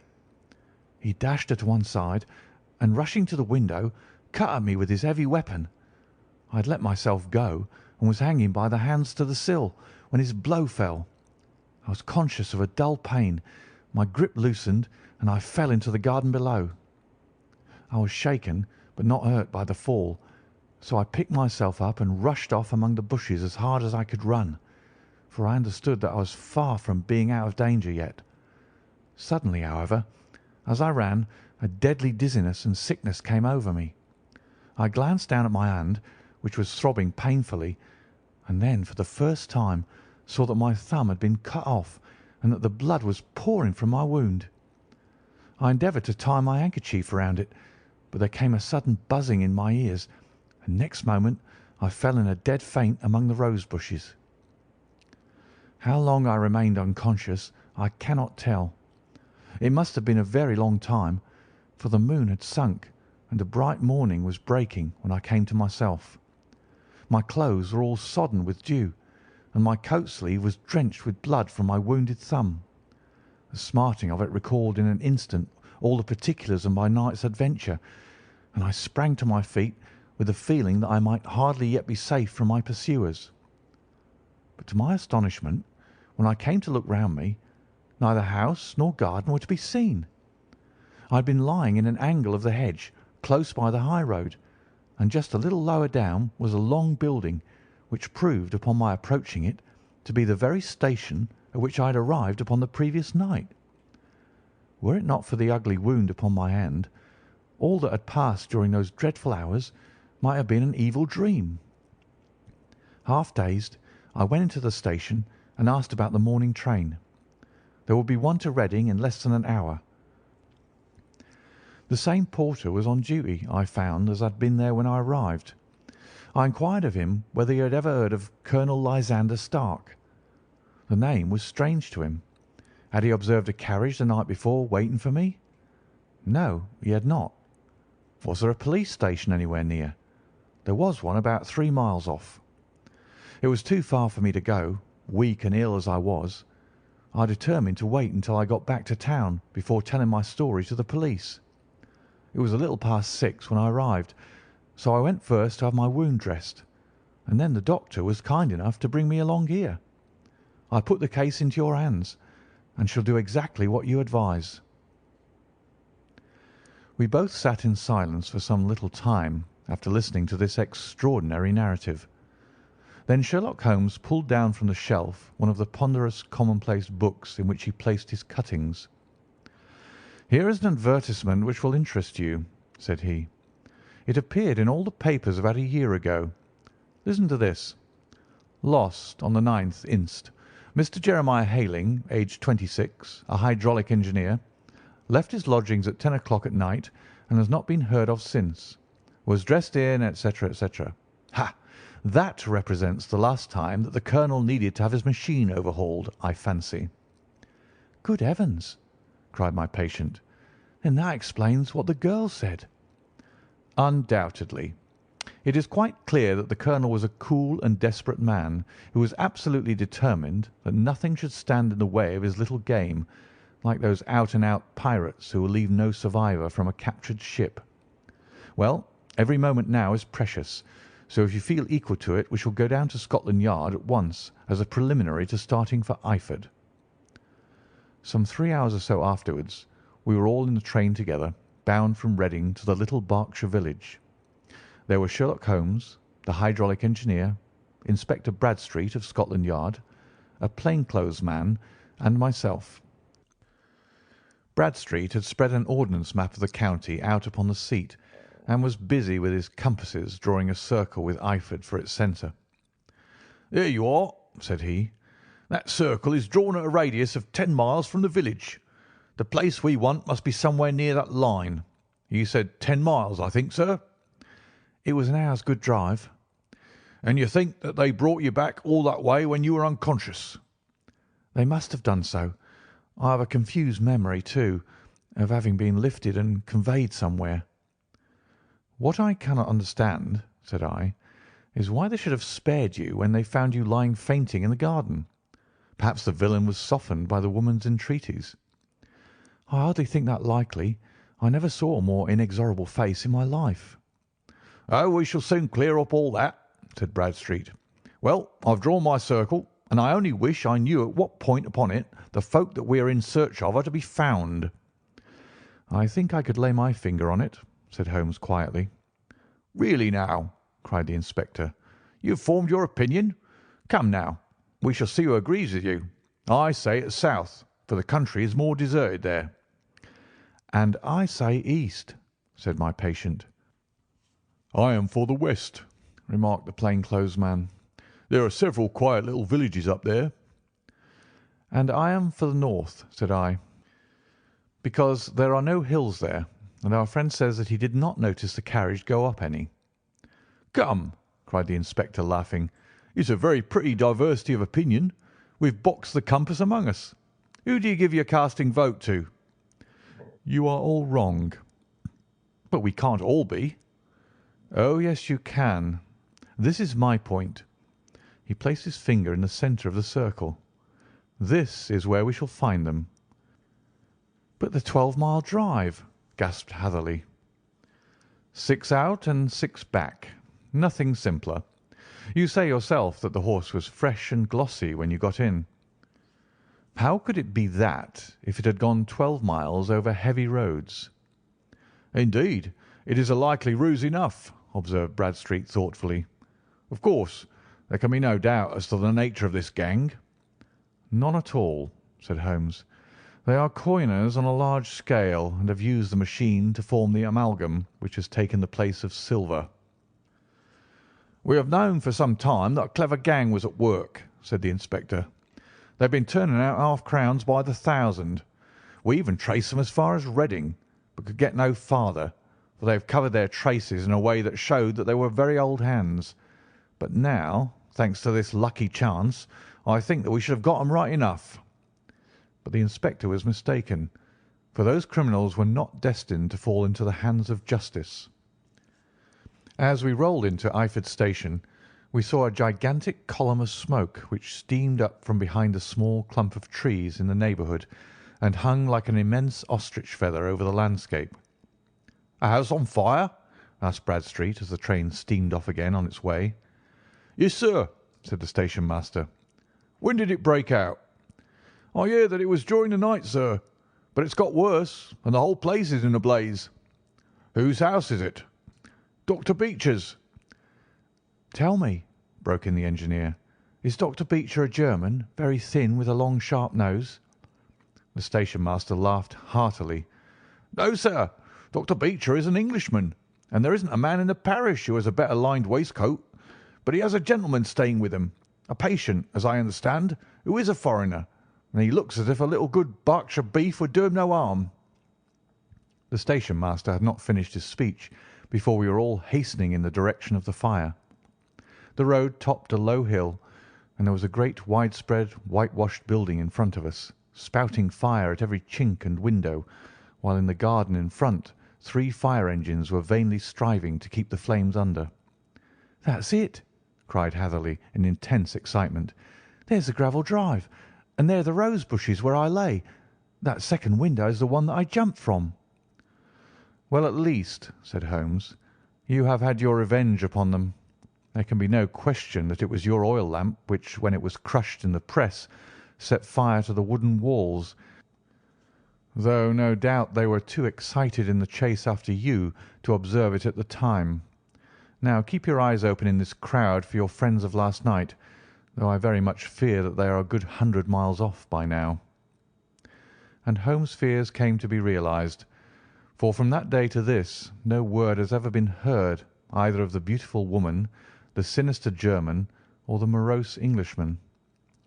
Early that morning a peasant had met a cart containing several people and some very bulky boxes driving rapidly in the direction of Reading, but there all traces of the fugitives disappeared, and even Holmes' ingenuity failed ever to discover the least clue as to their whereabouts. The firemen had been much perturbed at the strange arrangements which they had found within, and still more so by discovering a newly severed human thumb upon a window-sill of the second floor. About sunset, however, their efforts were at least successful, and they subdued the flames, but not before the roof had fallen in, and the whole place had been reduced to such absolute ruin that, save some twisted cylinders and iron piping, not a trace remained of the machinery which had cost our unfortunate acquaintance so dearly. Large masses of nickel and of tin were discovered stored in an outhouse, but no coins were to be found, which may have explained the presence of those bulky boxes which have been already referred to. How our hydraulic engineer had been conveyed from the garden to the spot where he recovered his senses might have remained for ever a mystery were it not for the soft mould which told us a very plain tale. He had evidently been carried down by 2 persons, one of whom had remarkably small feet and the other unusually large ones.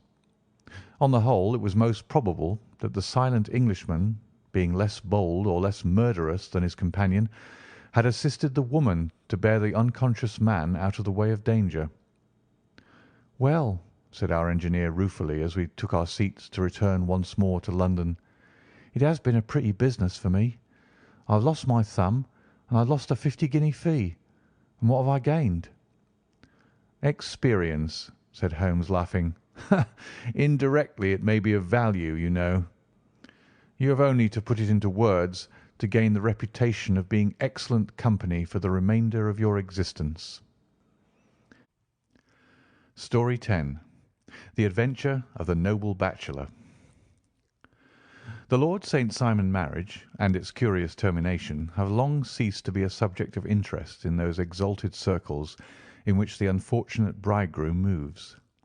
Fresh scandals have eclipsed it, and their more piquant details have drawn the gossips away from this 4-year-old drama. As I have reason to believe, however, that the full facts have never been revealed to the general public, and as my friend Sherlock Holmes had a considerable share in clearing the matter up, I feel that no memoir of him would be complete without some little sketch of this remarkable episode. It was a few weeks before my own marriage, during the days when I was still sharing rooms with Holmes in Baker Street, that he came home from an afternoon stroll to find a letter on the table waiting for him. I had remained indoors all day, for the weather had taken a sudden turn to rain, with high autumnal winds, and the Jezail bullet which I had brought back in one of my limbs as a relic of my Afghan campaign throbbed with dull persistence. With my body in one easy chair and my legs upon another, I had surrounded myself with a cloud of newspapers, until at last, saturated with the news of the day, I tossed them all aside and lay listless, watching the huge crest and monogram upon the envelope upon the table, and wondering lazily who my friend's noble correspondent could be. "Here is a very fashionable epistle," I remarked as he entered. "Your morning letters, if I remember right, were from a fishmonger and a tide-waiter." "Yes, my correspondence is certainly the charm of variety," he answered, smiling, "and the humbler are usually the more interesting. This looks like one of those unwelcome social summonses which call upon a man either to be bored or to lie." He broke the seal and glanced over the contents. "Oh, come, it may prove to be something of interest after all." "Not social, then?" "No, distinctly professional." "And from a noble client?" "One of the highest in England." "My dear fellow, I congratulate you." "I assure you, Watson, without affectation, that the status of my client is a matter of less moment to me than the interest of his case. It is just possible, however, that that also may not be wanting in this new investigation. You have been reading the papers diligently of late, have you not?" "It looks like it," said I ruefully, pointing to a huge bundle in the corner. "I have had nothing else to do." "It is fortunate, for you will perhaps be able to post me up. I read nothing except the criminal news and the agony column. The latter is always instructive, but if you have followed recent events so closely, you must have read about Lord St. Simon and his wedding." "Oh, yes, with the deepest interest." "That is well. The letter which I hold in my hand is from Lord St. Simon. I will read it to you, and in return you must turn over these papers and let me have whatever bears upon the matter. This is what he says: "My dear Mr. Sherlock Holmes, Lord Backwater tells me that I may place implicit reliance upon your judgment and discretion. I have determined, therefore, to call upon you and to consult you in reference to the very painful event which has occurred in connection with my wedding. Mr. Lestrade, of Scotland Yard, is acting already in the matter, but he assures me that he sees no objection to your cooperation, and that he even thinks that it might be of some assistance. I will call at 4 o'clock in the afternoon, and should you have any other engagement at that time, I hope that you will postpone it, as this matter is of paramount importance. Yours faithfully, St. Simon." It is dated from Grosvenor Mansions, written with a quill pen, and the noble lord has had the misfortune to get a smear of ink upon the outer side of his right little finger, remarked Holmes as he folded up the epistle. "He says 4 o'clock. It's 3 now. He'll be here in an hour." "Then I have just time, with your assistance, to get clear upon the subject. Turn over those papers and arrange the extracts in their order of time, while I take a glance as to who our client is." He picked a red-covered volume from a line of books of reference beside the mantelpiece. "Here he is," said he, sitting down and flattening it out upon his knee. "Lord Robert Walsingham de Vere St. Simon, second son of the Duke of Balmoral. Hum! Arms azure, 3 caltrops in chief over a fess sable. Born in 1846. He is 41 years of age, which is mature for marriage. Was Under Secretary for the Colonies in a late administration. The Duke, his father, was at one time Secretary for Foreign Affairs. They inherit Plantagenet blood by direct descent, and Tudor on the distaff side. Ha! Well, there's nothing very instructive in all this. I think that I must turn to you, Watson, for something more solid." "I have very little difficulty in finding what I want," said I, "for the facts are quite recent, and the matter struck me as remarkable. I feared to refer them to you, however, as I knew that you had an inquiry on hand, and that you disliked the intrusion of other matters." "Oh, you mean the little problem of the Grosvenor Square furniture van. That is quite cleared up now, though. Indeed, it was obvious from the first. Pray give me the results of your newspaper selections." "Here is the first notice which I can find. It is in the personal column of the Morning Post, and dates, as you see, some weeks back. A marriage has been arranged, it says, and will, if rumour is correct, very shortly take place, between Lord Robert St. Simon, second son of the Duke of Balmoral, and Miss Hattie Doran, the only daughter of Aloysius Doran, Esquire, of San Francisco, California, USA. That is all." "Terse and to the point," remarked Holmes, stretching his long, thin legs towards the fire. "There was a paragraph amplifying this in one of the society papers of the same week. Here it is. 'There will soon be a call for protection in the marriage market, for the present free trade principle appears to tell heavily against our home product. One by one the management of the noble houses of Great Britain is passing into the hands of our fair cousins from across the Atlantic. An important addition has been made during the last week to the list of the prizes which have been borne away by these charming invaders. Lord St. Simon, who has shown himself for over 20 years proof against the little god's arrows, has now definitely announced his approaching marriage with Miss Hattie Doran, the fascinating daughter of a California millionaire. Miss Doran, whose graceful figure and striking face attracted much attention at the Westbury House festivities, is an only child, and it is currently reported that her dowry will run to considerably over the 6 figures, with expectancies for the future. As it is an open secret that the Duke of Balmoral has been compelled to sell his pictures within the last few years, and as Lord St. Simon has no property of his own save the small estate of Birchmoor, it is obvious that the Californian heiress is not the only gainer by an alliance which will enable her to make the easy and common transition from a Republican lady to a British peeress." "Anything else?" asked Holmes, yawning. "Oh, yes, plenty.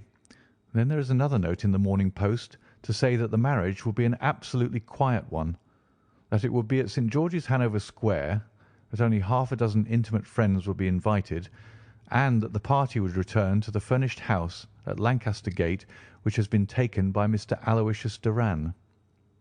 2 days later, that is on Wednesday last, there is a curt announcement that the wedding had taken place, and that the honeymoon would be passed at Lord Backwater's place, near Petersfield. Those are all the notices which appeared before the disappearance of the bride." "Before the what?" asked Holmes with a start. "The vanishing of the lady." "When did she vanish, then?" "At the wedding breakfast." "Indeed. This is more interesting than it promised to be. Quite dramatic, in fact." "Yes, it struck me as being a little out of the common." "They often vanish before the ceremony, and occasionally during the honeymoon, but I cannot call to mind anything quite so prompt as this. Pray let me have the details." "I warn you that they are very incomplete." "Perhaps we may make them less so." "Such as they are set forth in a single article of a morning paper of yesterday, which I will read to you. It is headed, 'Singular Occurrence at a Fashionable Wedding.' The family of Lord Robert St. Simon has been thrown into the greatest consternation by the strange and painful episodes which have taken place in connection with his wedding.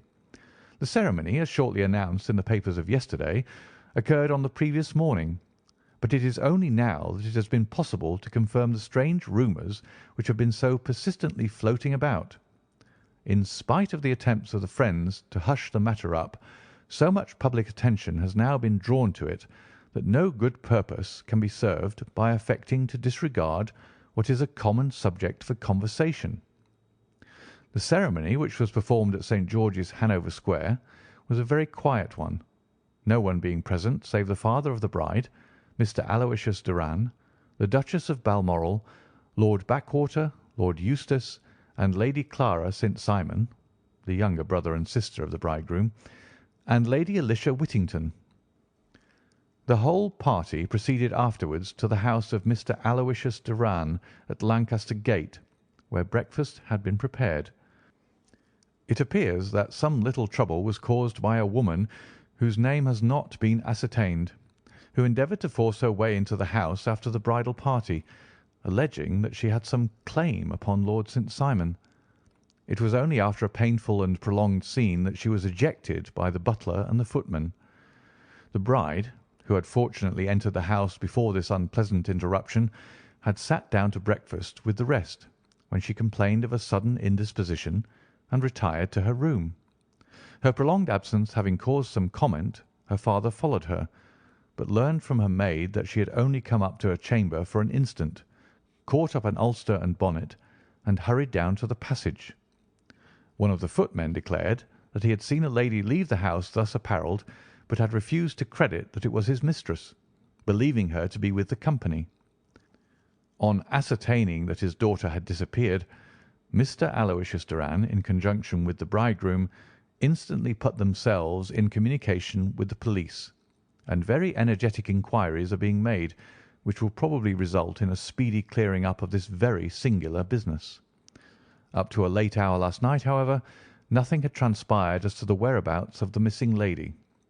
There are rumours of foul play in the matter, and it is said that the police have caused the arrest of the woman who had caused the original disturbance, in the belief that from jealousy or some other motive she may have been concerned in the strange disappearance of the bride. And that is all? Only one little item in another of the morning papers, but it is a suggestive one.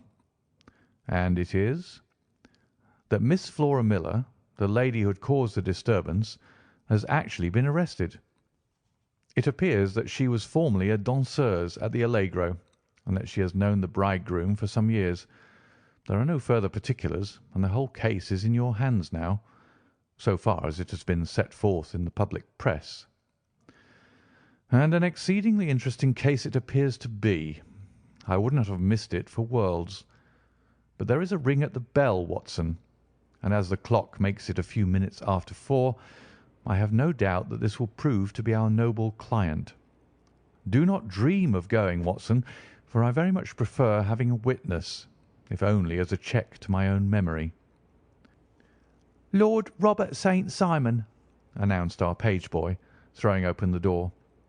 A gentleman entered with a pleasant, cultured face, high-nosed and pale, with something perhaps of petulance about the mouth, and with the steady, well-opened eye of a man whose pleasant lot it had ever been to command and to be obeyed.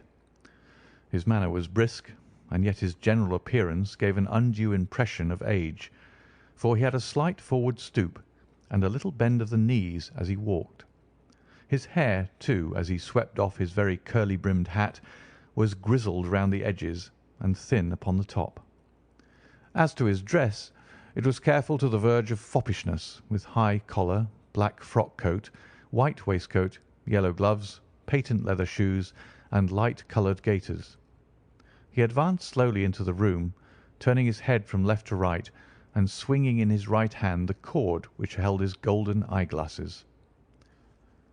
"Good day, Lord St. Simon," said Holmes, rising and bowing. "Pray take the basket chair. This is my friend and colleague, Dr. Watson. Draw up a little to the fire, and we will talk this matter over." "A most painful matter to me, as you can most readily imagine, Mr. Holmes. I have been cut to the quick. I understand that you have already managed several delicate cases of this sort, though I presume that they were hardly from the same class of society. No, I am descending. I beg pardon? My last client of the sort was a king. Oh, really? I had no idea. And which king? The King of Scandinavia. What? Had he lost his wife? You can understand, said Holmes suavely, that I extend to the affairs of my other clients the same secrecy which I promised to you in yours. Of course. Very right. Very right. I'm sure I beg pardon. As to my own case, I am ready to give you any information which may assist you in forming an opinion. Thank you. I have already learned all that is in the public prints, nothing more. I presume that I may take it as correct, this article, for example, as to the disappearance of the bride. Lord St. Simon glanced over it. Yes, it is correct, as far as it goes. But it needs a great deal of supplementing before anyone could offer an opinion. I think that I may arrive at my facts most directly by questioning you. Pray do so. When did you first meet Miss Hattie Doran? In San Francisco a year ago. You were travelling in the States? Yes. Did you become engaged then? No. But you were on a friendly footing. I was amused by her society, and she could see that I was amused. Her father is very rich. He is said to be the richest man on the Pacific slope. And how did he make his money? In mining. He had nothing a few years ago. Then he struck gold, invested it, and came up by leaps and bounds.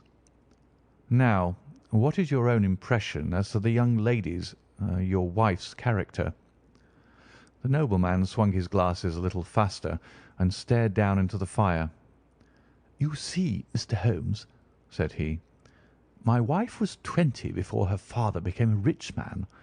During that time she ran free in a mining camp and wandered through woods or mountains, so that her education has come from nature rather than from the schoolmaster. She is what we call in England a tomboy, with a strong nature, wild and free, unfettered by any sort of traditions. She is impetuous, volcanic, I was about to say. She is swift in making up her mind, and fearless in carrying out her resolutions. On the other hand, I would not have given her the name which I have the honour to bear," he gave a little stately cough, "had I not thought her to be at bottom a noble woman. I believe that she is capable of heroic self-sacrifice, and that anything dishonourable would be repugnant to her." "Have you her photograph?" "I brought this with me." He opened a locket and showed us the full face of a very lovely woman. It was not a photograph, but an ivory miniature, and the artist had brought out the full effect of the lustrous black hair, the large dark eyes, and the exquisite mouth. Holmes gazed long and earnestly at it. Then he closed the locket and handed it back to Lord St. Simon. "The young lady came to London, then, and you renewed your acquaintance?" "Yes. Her father brought her over for this last London season. I met her several times, became engaged to her, and have now married her." "She brought, I understand, a considerable dowry." "A fair dowry. Not more than is usual in my family." "And this, of course, remains to you, since the marriage is a fait accompli." "I really have made no inquiries on the subject." "Very naturally not. Did you see Miss Doran on the day before the wedding?" "Yes." "Was she in good spirits?" "Never better. She kept talking of what we should do in our future lives." "Indeed. That is very interesting. And on the morning of the wedding?" "She was as bright as possible, at least until after the ceremony." "And did you observe any change in her then?" "Well, to tell the truth, I saw then the first signs that I had ever seen that her temper was just a little sharp. The incident, however, was too trivial to relate, and can have no possible bearing upon the case." Pray let us have it, for all that." "Oh, it is childish. She dropped her bouquet as we went towards the vestry. She was passing the front pew at the time, and it fell over into the pew. There was a moment's delay, but the gentleman in the pew handed it up to her again, and it did not appear to be the worse for the fall. Yet when I spoke to her of the matter, she answered me abruptly, and in the carriage on our way home she seemed absurdly agitated over this trifling cause." "Indeed. You say that there was a gentleman in the pew. Some of the general public were present, then?" "Oh, yes. It is impossible to exclude them when the church is open." "This gentleman was not one of your wife's friends?" "No, no. I call him a gentleman by courtesy, but he was quite a common-looking person. I hardly noticed his appearance. But really, I think that we are wandering rather far from the point." Lady St. Simon, then, returned from the wedding in a less cheerful frame of mind than she had gone to it. What did she do on re-entering her father's house? "I saw her in conversation with her maid." "And who is her maid?" "Alice is her name. She is an American, and came from California with her." "A confidential servant?" "A little too much so. It seemed to me that her mistress allowed her to take great liberties. Still, of course, in America they look upon these things in a different way." "How long did she speak to this Alice?" "Oh, a few minutes. I had something else to think of." "You did not overhear what they said?" "Lady St. Simon said something about jumping a claim. She was accustomed to use slang of the kind. I have no idea what she meant." "American slang is very expressive sometimes. And what did your wife do when she finished speaking to her maid?" "She walked into the breakfast room." "On your arm?" "No, alone. She was very independent in little matters like that. Then, after we had sat down for 10 minutes or so, she rose hurriedly, muttered some words of apology, and left the room. She never came back." "But this maid Alice, as I understand, deposes that she went to her room, covered her bride's dress with a long ulster, put on a bonnet, and went out." "Quite so. And she was afterwards seen walking into Hyde Park in company with Flora Miller, a woman who is now in custody, and who had already made a disturbance at Mr. Doran's house that morning." "Ah, yes. I should like a few particulars as to this young lady, and your relations to her." Lord St. Simon shrugged his shoulders and raised his eyebrows. "We have been on a friendly footing for some years. I may say on a very friendly footing. She used to be at the Allegro. I have not treated her ungenerously, and she had no just cause of complaint against me. But you know what women are, Mr. Holmes. Flora was a dear little thing, but exceedingly hot-headed and devotedly attached to me. She wrote me dreadful letters when she heard that I was about to be married, and, to tell the truth, the reason why I had the marriage celebrated so quietly was that I feared lest there might be a scandal in the church. She came to Mr. Doran's door just after we returned, and she endeavoured to push her way in, uttering very abusive expressions towards my wife, and even threatening her. But I had foreseen the possibility of something of the sort, and I had 2 police fellows there in private clothes, who soon pushed her out again. She was quiet when she saw that there was no good in making a row." "Did your wife hear all this?" "No, thank goodness, she did not." "And she was seen walking with this very woman afterwards?" "Yes. That is what Mr. Lestrade of Scotland Yard looks upon as so serious. It is thought that Flora decoyed my wife out and laid some terrible trap for her." "Well, it is a possible supposition." "You think so too?" "I did not say a probable one, but you do not yourself look upon this as likely." "I do not think Flora would hurt a fly."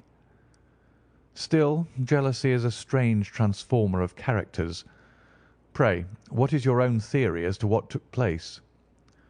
"Well, really, I came to seek a theory, not to propound one. I have given you all the facts. Since you ask me, however, I may say that it has occurred to me as possible that the excitement of this affair, the consciousness that she had made so immense a social stride, had the effect of causing some little nervous disturbance in my wife." "In short, that she had become suddenly deranged." "Well, really, when I consider that she has turned her back, I will not say upon me, but upon so much that many have aspired to without success, I can hardly explain it in any other fashion." "Well, certainly that is also a conceivable hypothesis," said Holmes, smiling. "And now, Lord St. Simon, I think that I have nearly all my data. May I ask whether you were seated at the breakfast table so that you could see out of the window?" "We could see the other side of the road and the park." "Quite so. Then I do not think that I need to detain you longer. I shall communicate with you." "Should you be fortunate enough to solve this problem," said our client, rising. "I have solved it." "Eh? What was that?" "I say that I have solved it." "Where, then, is my wife?" "That is a detail which I shall speedily supply." Lord St. Simon shook his head. "I am afraid that it will take wiser heads than yours or mine," he remarked, and bowing in a stately, old-fashioned manner, he departed. "It is very good of Lord St. Simon to honour my head by putting it on a level with his own," said Sherlock Holmes, laughing. "I think that I shall have a whisky and soda and a cigar after all this cross-questioning. I had formed my conclusions as to the case before our client came into the room. My dear Holmes, I have notes of several similar cases, though none, as I remarked before, which were quite as prompt. My whole examination served to turn my conjecture into a certainty. Circumstantial evidence is occasionally very convincing, as when you find a trout in the milk, to quote Thoreau's example. But I've heard all that you've heard. Without, however, the knowledge of pre-existing cases, which serves me so well. There was a parallel instance in Aberdeen some years back, and something on very much the same lines at Munich the year after the Franco-Prussian War. It is one of these cases. But hullo, here is Lestrade. Good afternoon, Lestrade. You will find an extra tumbler upon the sideboard, and there are cigars in the box." The official detective was attired in a pea jacket and cravat, which gave him a decidedly nautical appearance, and he carried a black canvas bag in his hand. With a short greeting, he seated himself and lit the cigar which had been offered to him. "What's up, then?" asked Holmes with a twinkle in his eye. "You look dissatisfied." "And I feel dissatisfied. It is this infernal St. Simon marriage case. I can make neither head nor tail of the business." "Really? You surprise me." "Who ever heard of such a mixed affair? Every clue seems to slip through my fingers. I've been at work upon it all day." "And very wet it seems to have made you," said Holmes, laying his hand upon the arm of the pea jacket. "Yes, I've been dragging the Serpentine." "In heaven's name, what for?" "In search of the body of the Lady St. Simon." Sherlock Holmes leaned back in his chair and laughed heartily. "Have you dragged the basin of Trafalgar Square fountain?" he asked. "Why, what do you mean?" "Because you have just as good a chance of finding this lady in the one as in the other." Lestrade shot an angry glance at my companion. "I suppose you know all about it," he snarled. "Well, I have only just heard the facts, but my mind is made up." "Oh, indeed. Then you think that the Serpentine plays no part in the matter?" "I think it very unlikely." "Then perhaps you will kindly explain how it is that we found this in it." He opened his bag as he spoke, and tumbled onto the floor a wedding dress of watered silk, a pair of white satin shoes, and a bride's wreath and veil, all discoloured and soaked in water. "There," said he, putting a new wedding ring upon the top of the pile. There is a little nut for you to crack, Mr. Holmes." "Oh, indeed," said my friend, blowing blue rings into the air. "You dragged them from the Serpentine?" "No, they were found floating near the margin by a park keeper. They had been identified as her clothes, and it seemed to me that if the clothes were there, the body would not be far off."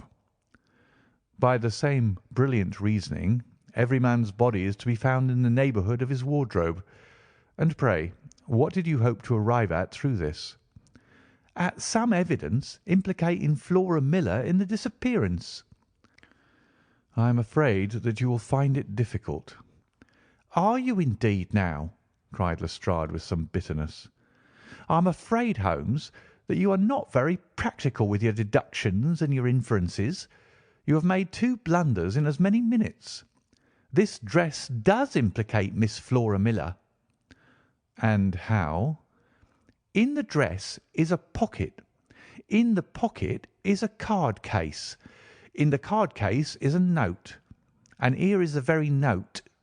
He slapped it down upon the table in front of him. "Listen to this. 'You will see me when all is ready. Come at once. F.H.M.' Now, my theory all along has been that Lady St. Simon was decoyed away by Flora Miller, and that she, with confederates no doubt, was responsible for her disappearance. Here, signed with her initials, is the very note which was no doubt quietly slipped into her hand at the door and which lured her within their reach."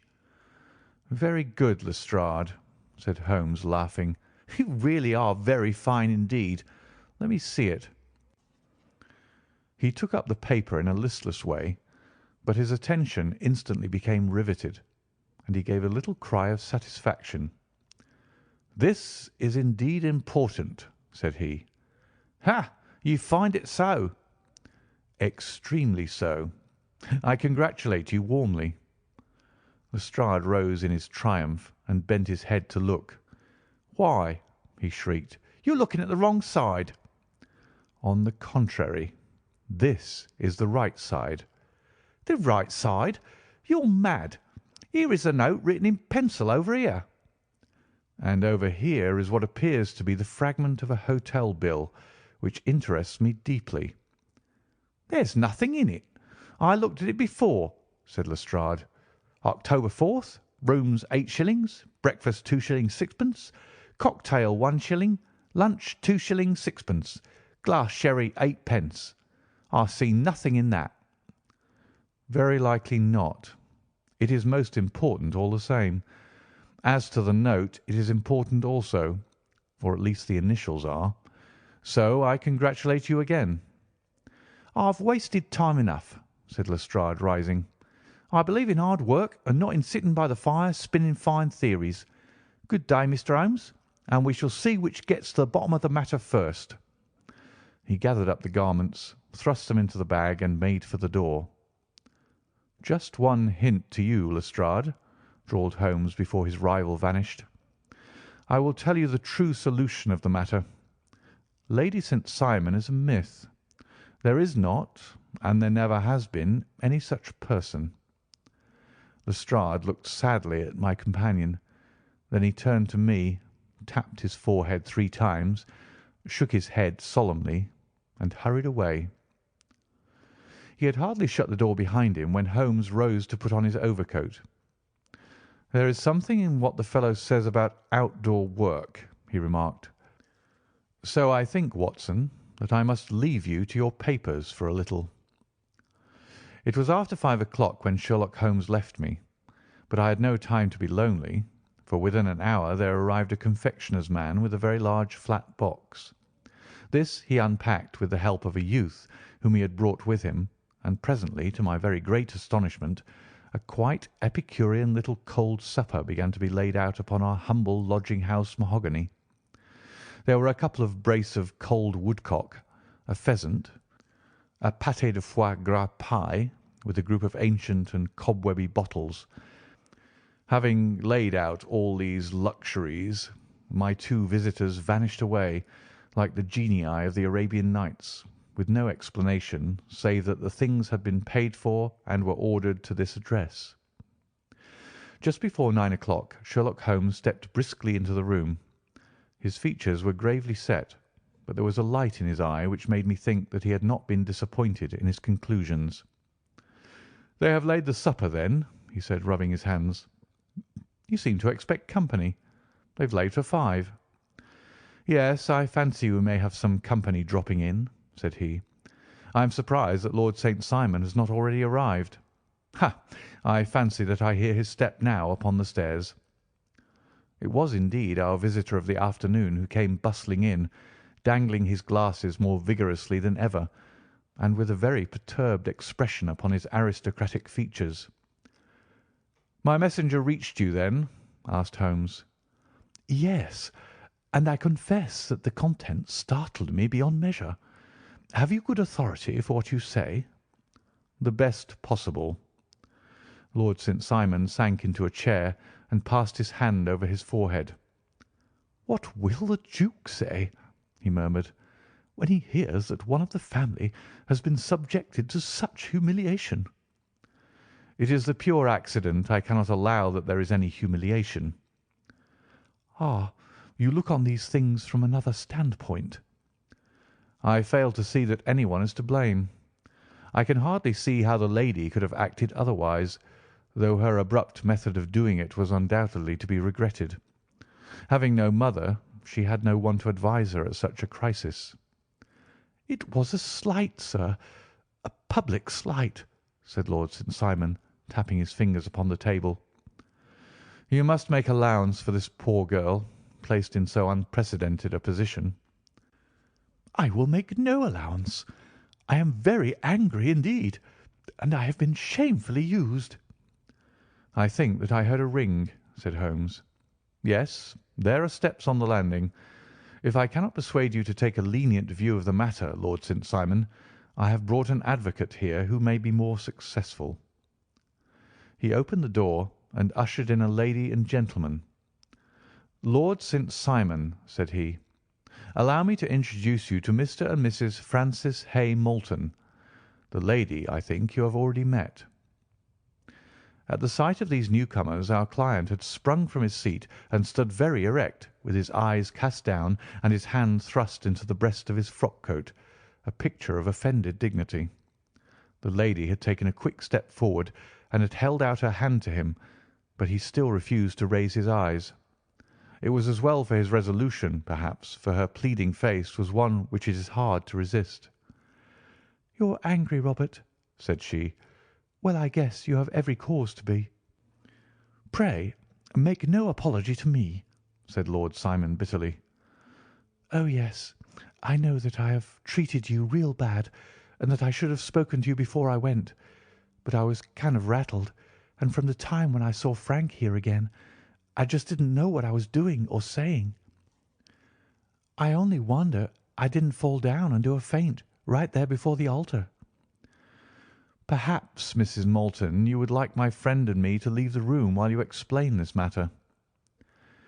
"If I may give an opinion," remarked the strange gentleman, "we've had just a little too much secrecy over this business already. For my part, I should like all Europe and America to hear the rights of it." He was a small, wiry, sunburnt man, clean-shaven, with a sharp face and alert manner. "Then I'll tell our story right away," said the lady. "Frank here and I met in '84 in Maguire's camp near the Rockies, where Pa was working a claim.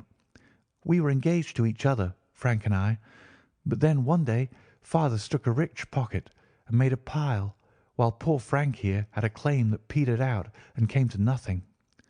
The richer Pa grew, the poorer was Frank. So at last Pa wouldn't hear of our engagement lasting any longer, and he took me away to Frisco. Frank wouldn't throw up his hand, though, so he followed me there, and he saw me without Pa knowing anything about it. It would only have made him mad to know, so we just fixed it all up for ourselves.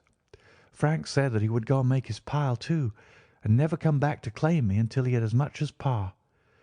So then I promised to wait for him to the end of time and pledged myself not to marry anyone else while he lived. 'Why wouldn't we be married right away then?' said he, and then I will feel sure of you, and I won't claim to be your husband until I come back.'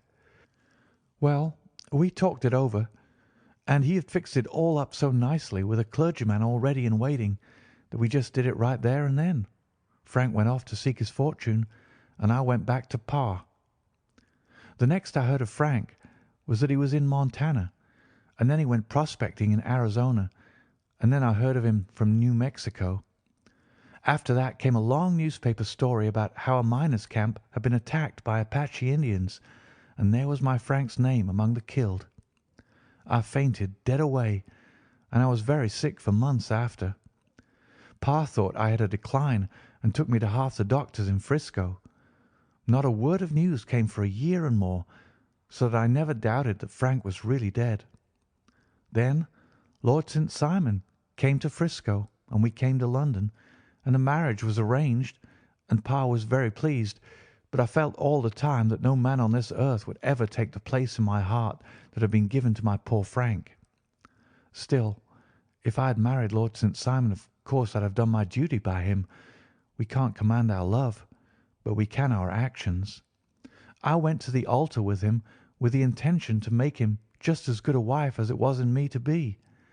But you may imagine what I felt when, just as I came to the altar rails, I glanced back and saw Frank standing and looking at me out of the first pew.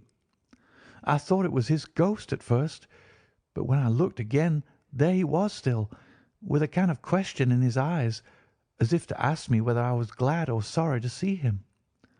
I wonder I didn't drop. I know that everything was turning round, and the words of the clergyman were just like the buzz of a bee in my ear. I didn't know what to do. Should I stop the service and make a scene in the church? I glanced at him again, and he seemed to know what I was thinking, for he raised his finger to his lips to tell me to be still. Then I saw him scribble on a piece of paper, and I knew that he was writing me a note. As I passed his pew on the way out, I dropped my bouquet over to him, and he slipped the note into my hand when he returned me the flowers. It was only a line asking me to join him when he made the sign to me to do so.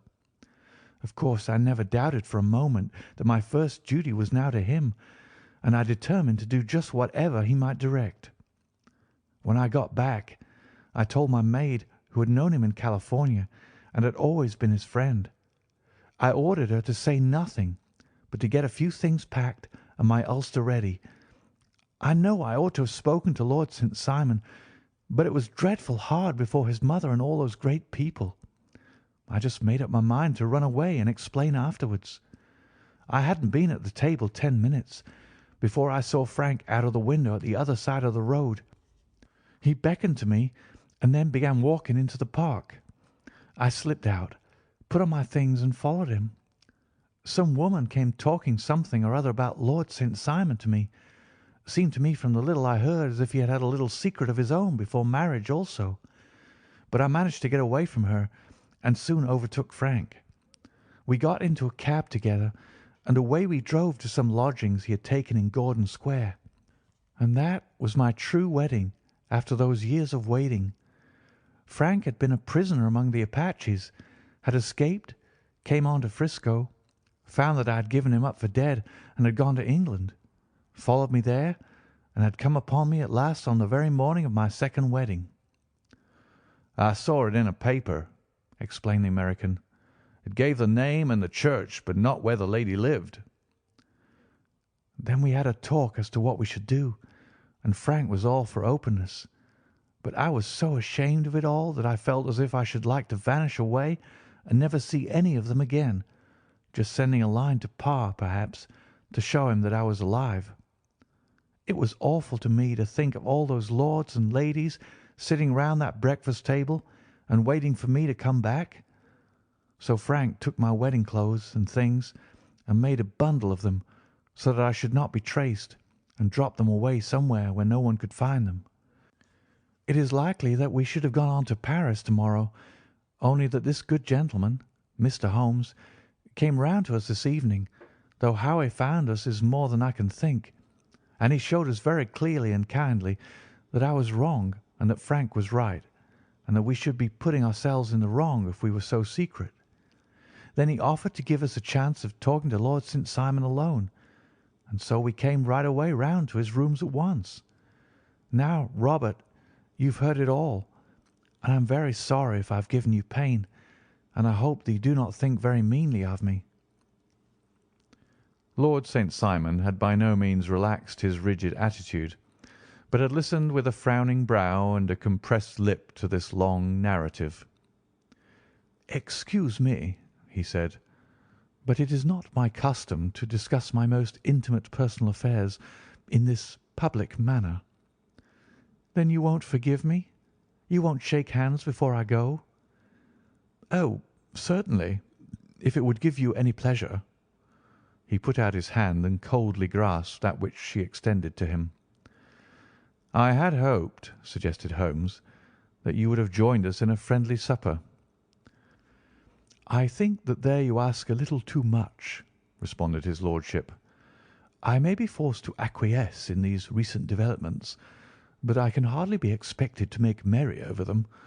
I think that with your permission I will now wish you all a very good night." He included us all in a sweeping bow and stalked out of the room. "Then I trust that you will at least honour me with your company," said Sherlock Holmes. "It is always a joy to meet an American, Mr. Moulton, for I am one of those who believe that the folly of a monarch and the blundering of a minister in far gone years will not prevent our children from being some day citizens of the same world-wide country under a flag which shall be a quartering of the Union Jack with the stars and stripes." "The case has been an interesting one," remarked Holmes when our visitors had left us, "because it serves to show very clearly how simple the explanation may be of an affair which at first sight seems to be almost inexplicable.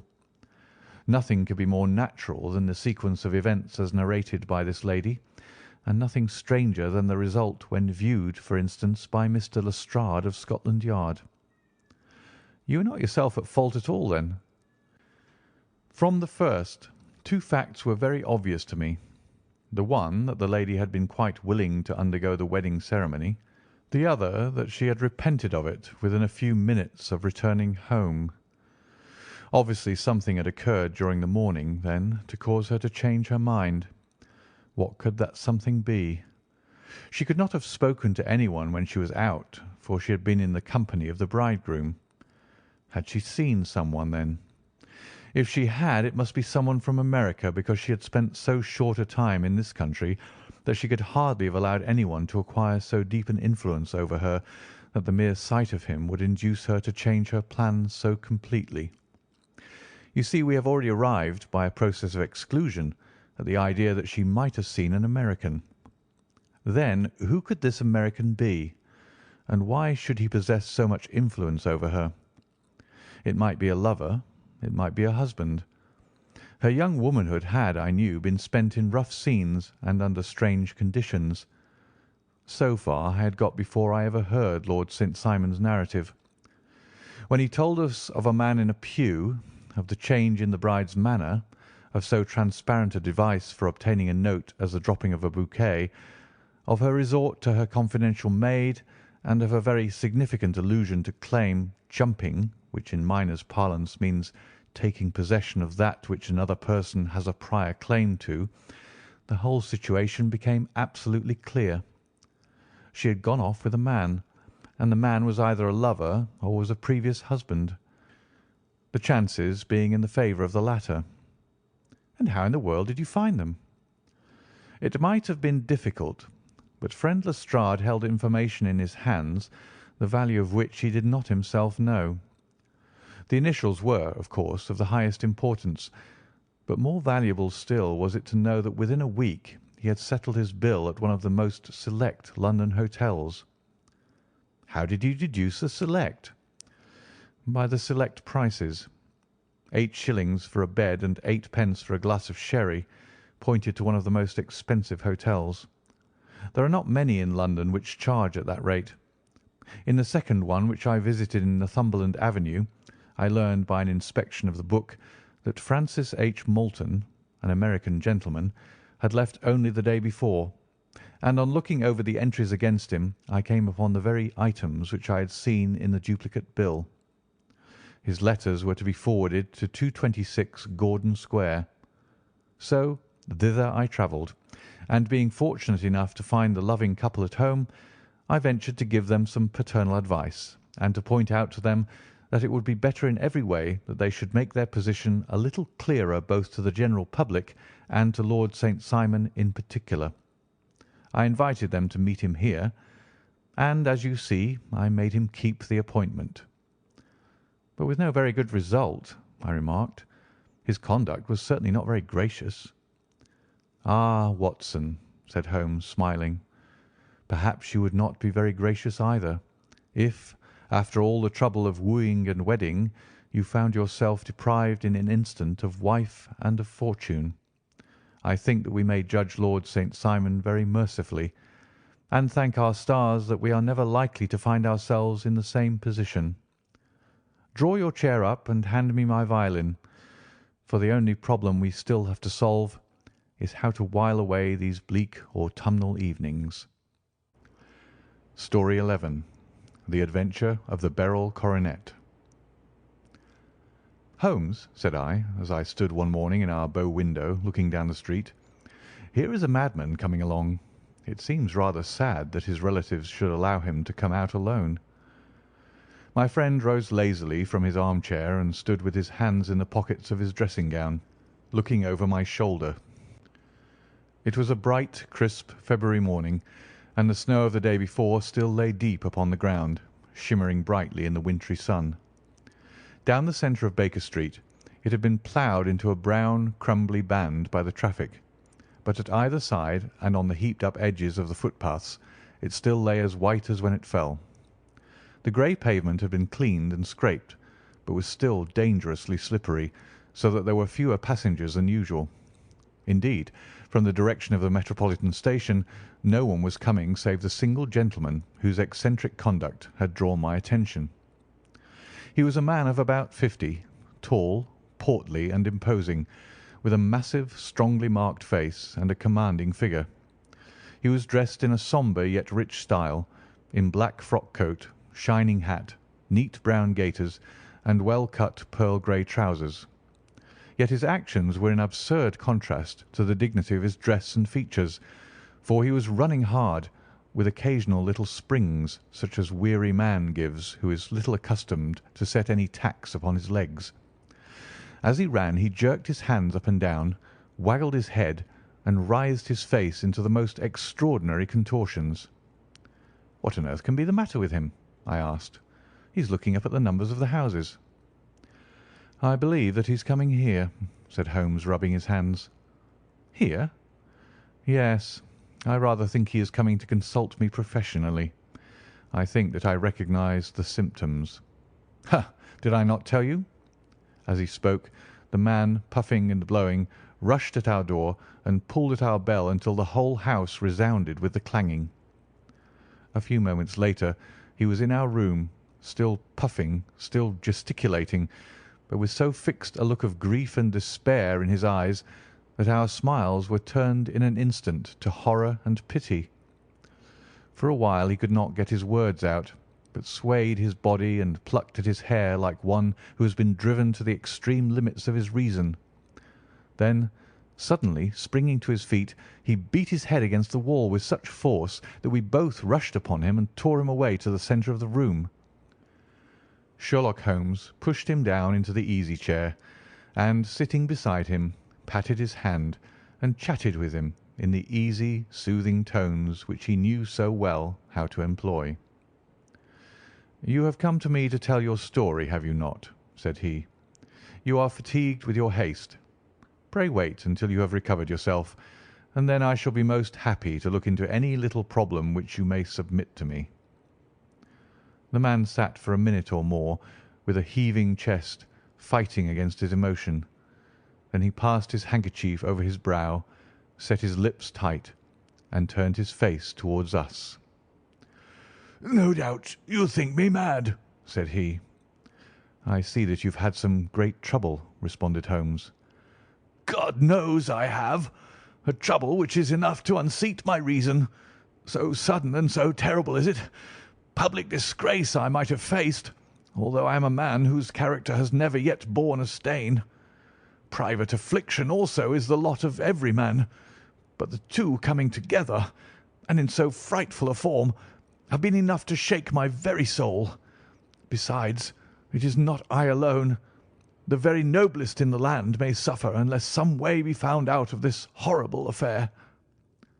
"Pray compose yourself, sir," said Holmes, "and let me have a clear account of who you are and what it is that has befallen you." "My name," answered our visitor, "is probably familiar to your ears. I am Alexander Holder, of the banking firm of Holder and Stevenson, of Threadneedle Street." The name was indeed well known to us, as belonging to the senior partner in the second largest private banking concern in the City of London. What could have happened, then, to bring one of the foremost citizens of London to this most pitiable pass? We waited, all curiosity, until with another effort he braced himself to tell his story. "I feel that time is of value," said he. "That is why I hastened here when the police inspector suggested that I should secure your cooperation.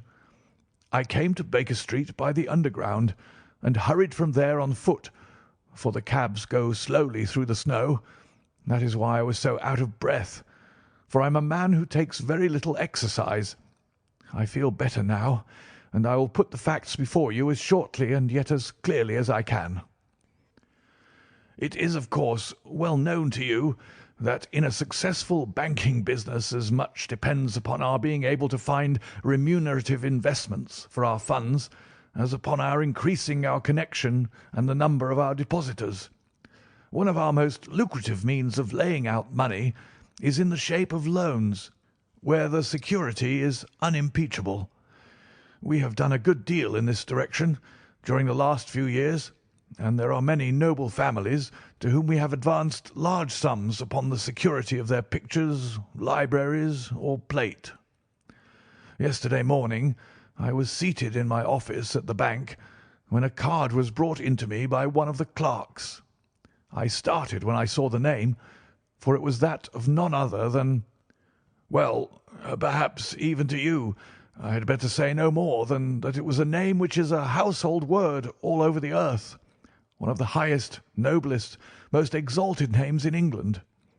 I was overwhelmed by the honour and attempted, when he entered, to say so, but he plunged at once into business with the air of a man who wishes to hurry quickly through a disagreeable task. "Mr. Holder," said he, "I have been informed that you are in the habit of advancing money." "The firm does so when the security is good," I answered.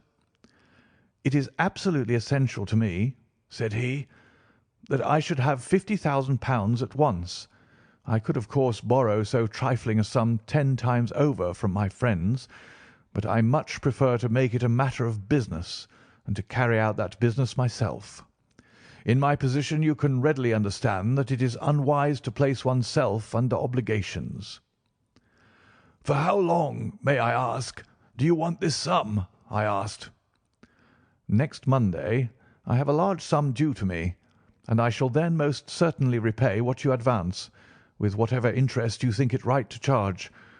But it is very essential to me that the money should be paid at once." "I should be happy to advance it without further parley from my own private purse," said I, "were it not that the strain would be rather more than it could bear. If, on the other hand, I am to do it in the name of the firm, then in justice to my partner I must insist that, even in your case, every business-like precaution should be taken." "I should prefer to have it so," said he, raising up a square black morocco case which he had laid beside his chair. "You have doubtless heard of the beryl coronet." "One of the most precious public possessions of the empire," said I. "Precisely." He opened the case, and there, embedded in soft flesh-coloured velvet, lay the magnificent piece of jewellery which he had named. "There are 39 enormous beryls," said he, "and the price of the gold chasing is incalculable. The lowest estimate would put the worth of the coronet at double the sum which I have asked. I am prepared to leave it with you as my security." I took the precious case into my hands and looked in some perplexity from it to my illustrious client. "You doubt its value?" he asked. "Not at all. I only doubt—" "The propriety of my leaving it. You may set your mind at rest about that. I should not dream of doing so were it not absolutely certain that I should be able in 4 days to reclaim it. It is a pure matter of form. Is the security sufficient?" "Ample." "You understand, Mr. Holder, that I am giving you a strong proof of the confidence which I have in you, founded upon all that I have heard of you. I rely upon you not only to be discreet and to refrain from all gossip upon the matter, but, above all, to preserve this coronet with every possible precaution, because I need not say that a great public scandal would be caused if any harm were to befall it. Any injury to it would be almost as serious as its complete loss, for there are no beryls in the world to match these, and it would be impossible to replace them. I leave it with you, however, with every confidence, and I shall call for it in person on Monday morning." Seeing that my client was anxious to leave, I said no more, but, calling for my cashier, I ordered him to pay over 50 £1,000 notes. When I was alone once more, however, with the precious case lying upon the table in front of me, I could not but think with some misgivings of the immense responsibility which it entailed upon me. There could be no doubt that, as it was a national possession, a horrible scandal would ensue if any misfortune should occur to it. I already regretted having ever consented to take charge of it. However, it was too late to alter the matter now, so I locked it up in my private safe and turned once more to my work. When evening came, I felt that it would be an imprudence to leave so precious a thing in the office behind me. Bankers' safes have been forced before now, and why should not mine be? If so, how terrible would be the position in which I should find myself. I determined, therefore, that for the next few days I would always carry the case backward and forward with me, so that it might never be really out of my reach. With this intention, I called a cab and drove out to my house at Streatham, carrying the jewel with me. I did not breathe freely until I had taken it upstairs and locked it in the bureau of my dressing-room. And now a word as to my household, Mr. Holmes, for I wish you to thoroughly understand the situation. My groom and my page sleep out of the house and may be set aside altogether. I have 3 maidservants who have been with me a number of years and whose absolute reliability is quite above suspicion. Another, Lucy Parr, the second waiting maid, has only been in my service a few months. She came with an excellent character, however, and has always given me satisfaction. She is a very pretty girl and has attracted admirers who have occasionally hung about the place. That is the only drawback which we have found to her, but we believe her to be a thoroughly good girl in every way. So much for the servants. My family itself is so small that it will not take me long to describe it. I am a widower and have an only son, Arthur. He has been a disappointment to me, Mr. Holmes, a grievous disappointment. I have no doubt that I am myself to blame. People tell me that I have spoiled him. Very likely I have. When my dear wife died, I felt that he was all I had to love. I could not bear to see the smile fade even for a moment from his face.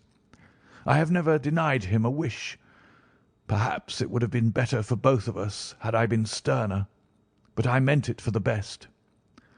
It was naturally my intention that he should succeed me in my business, but he was not of a business turn. He was wild, wayward, and to speak the truth, I could not trust him in the handling of large sums of money. When he was young, he became a member of an aristocratic club, and there, having charmed manners, he was soon the intimate of a number of men with long purses and expensive habits. He learned to play heavily at cards and to squander money on the turf, until he had again and again to come to me and implore me to give him an advance upon his allowance, that he might settle his debts of honour. He tried more than once to break away from the dangerous company which he was keeping, but each time the influence of his friend, Sir George Burnwell, was enough to draw him back again. And, indeed, I could not wonder that such a man as Sir George Burnwell should gain an influence over him, for he has frequently brought him to my house, and I have found myself that I could hardly resist the fascination of his manner. He is older than Arthur, a man of the world to his fingertips, one who had been everywhere, seen everything, a brilliant talker, and a man of great personal beauty. Yet when I think of him in cold blood, far away from the glamour of his presence, I am convinced from his cynical speech and the look which I have caught in his eyes that he is one who should be deeply distrusted. So I think, and so too thinks my little Mary, who has a woman's quick insight into character. And now there is only she to be described. She is my niece, but when my brother died 5 years ago and left her alone in the world, I adopted her, and have looked upon her ever since as my daughter.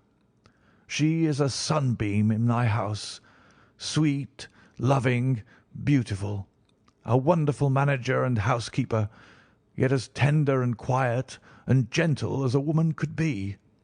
She is my right hand. I do not know what I could do without her. In only one matter has she ever gone against my wishes. Twice my boy has asked her to marry him, for he loves her devotedly, but each time she has refused him. I think that if anyone could have drawn him into the right path, it would have been she, and that his marriage might have changed his whole life. But now, alas, it is too late, forever too late. Now, Mr. Holmes, you know the people who live under my roof, and I shall continue with my miserable story. When we were taking coffee in the drawing-room that night after dinner, I told Arthur and Mary my experience, and of the precious treasure which we had under our roof, suppressing only the name of my client. Lucy Parr, who had brought in the coffee, had, I am sure, left the room, but I cannot swear that the door was closed. Mary and Arthur were much interested and wished to see the famous coronet, but I thought it better not to disturb it. "Where have you put it?" asked Arthur. "In my own bureau." "Well, I hope to goodness the house won't be burgled during the night," said he. "It is locked up," I answered. "Oh, any old key will fit that bureau. When I was a youngster I have opened it myself with the key of the box-room cupboard." He often had a wild way of talking, so that I thought little of what he said. He followed me to my room, however, that night, with a very grave face. "Look here, Dad," said he, with his eyes cast down. "Can you let me have £200?" "No, I cannot," I answered sharply. "I have been far too generous with you in money matters." "You have been very kind," said he. "but I must have this money, or else I can never show my face inside the club again." "And a very good thing, too," I cried. "Yes, but you would not have me leave it a dishonoured man," said he. "I could not bear the disgrace. I must raise the money in some way, and if you will not let me have it, then I must try other means." I was very angry, for this was the third demand during the month. "You shall not have a farthing from me," I cried, on which he bowed and left the room without another word. When he was gone, I unlocked my bureau, made sure that my treasure was safe, and locked it again. Then I started to go round the house to see that all was secure, a duty which I usually leave to Mary, but which I thought it well to perform myself that night. As I came down the stairs, I saw Mary herself at the side window of the hall, which she closed and fastened as I approached. "Tell me, Dad," said she, looking, I thought, a little disturbed. "Did you give Lucy, the maid, leave to go out tonight?" "Certainly not." "She came in just now by the back door. I have no doubt that she has only been to the side gate to see someone, but I think that it is hardly safe and should be stopped." "You must speak to her in the morning, or I will if you prefer it. Are you sure that everything is fastened?" "Quite sure, Dad." "Then good night." I kissed her and went up to my bedroom again, where I was soon asleep. I am endeavouring to tell you everything, Mr. Holmes, which may have any bearing upon the case, but I beg that you will question me upon any point which I do not make clear. On the contrary, your statement is singularly lucid. I come to a part of my story now in which I should wish to be particularly so. I am not a very heavy sleeper, and the anxiety in my mind tended, no doubt, to make me even less so than usual. About 2 in the morning, then, I was awakened by some sound in the house. It had ceased ere I was wide awake, but it had left an impression behind it as though a window had gently closed somewhere.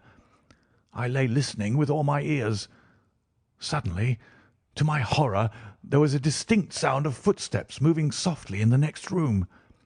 I slipped out of bed, all palpitating with fear, and peeped round the corner of my dressing-room door. "Arthur!" I screamed. "You villain! You thief! How dare you touch that coronet?" The gas was half up as I had left it, and my unhappy boy, dressed only in his shirt and trousers, was standing beside the light, holding the coronet in his hands. He appeared to be wrenching at it or bending it with all his strength. At my cry he dropped it from his grasp and turned as pale as death. I snatched it up and examined it. One of the gold corners, with 3 of the beryls in it, was missing. "You blackguard!" I shouted, beside myself with rage. "You have destroyed it! You have dishonoured me for ever! Where are the jewels which you have stolen?" "Stolen?" he cried. "Yes, thief!" I roared, shaking him by the shoulder.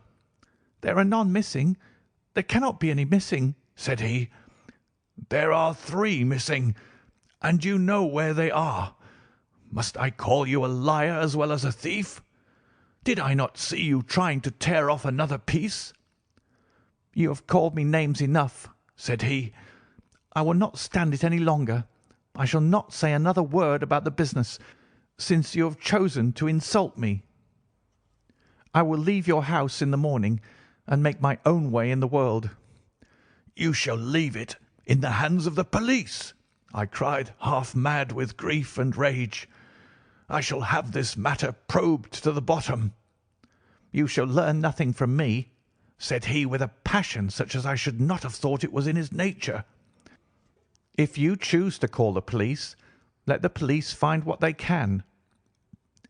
By this time the whole house was astir, for I had raised my voice in my anger. Mary was the first to rush into my room, and at the sight of the coronet and of Arthur's face, she read the whole story and, with a scream, fell down senseless on the ground. I sent the housemaid for the police, and put the investigation into their hands at once.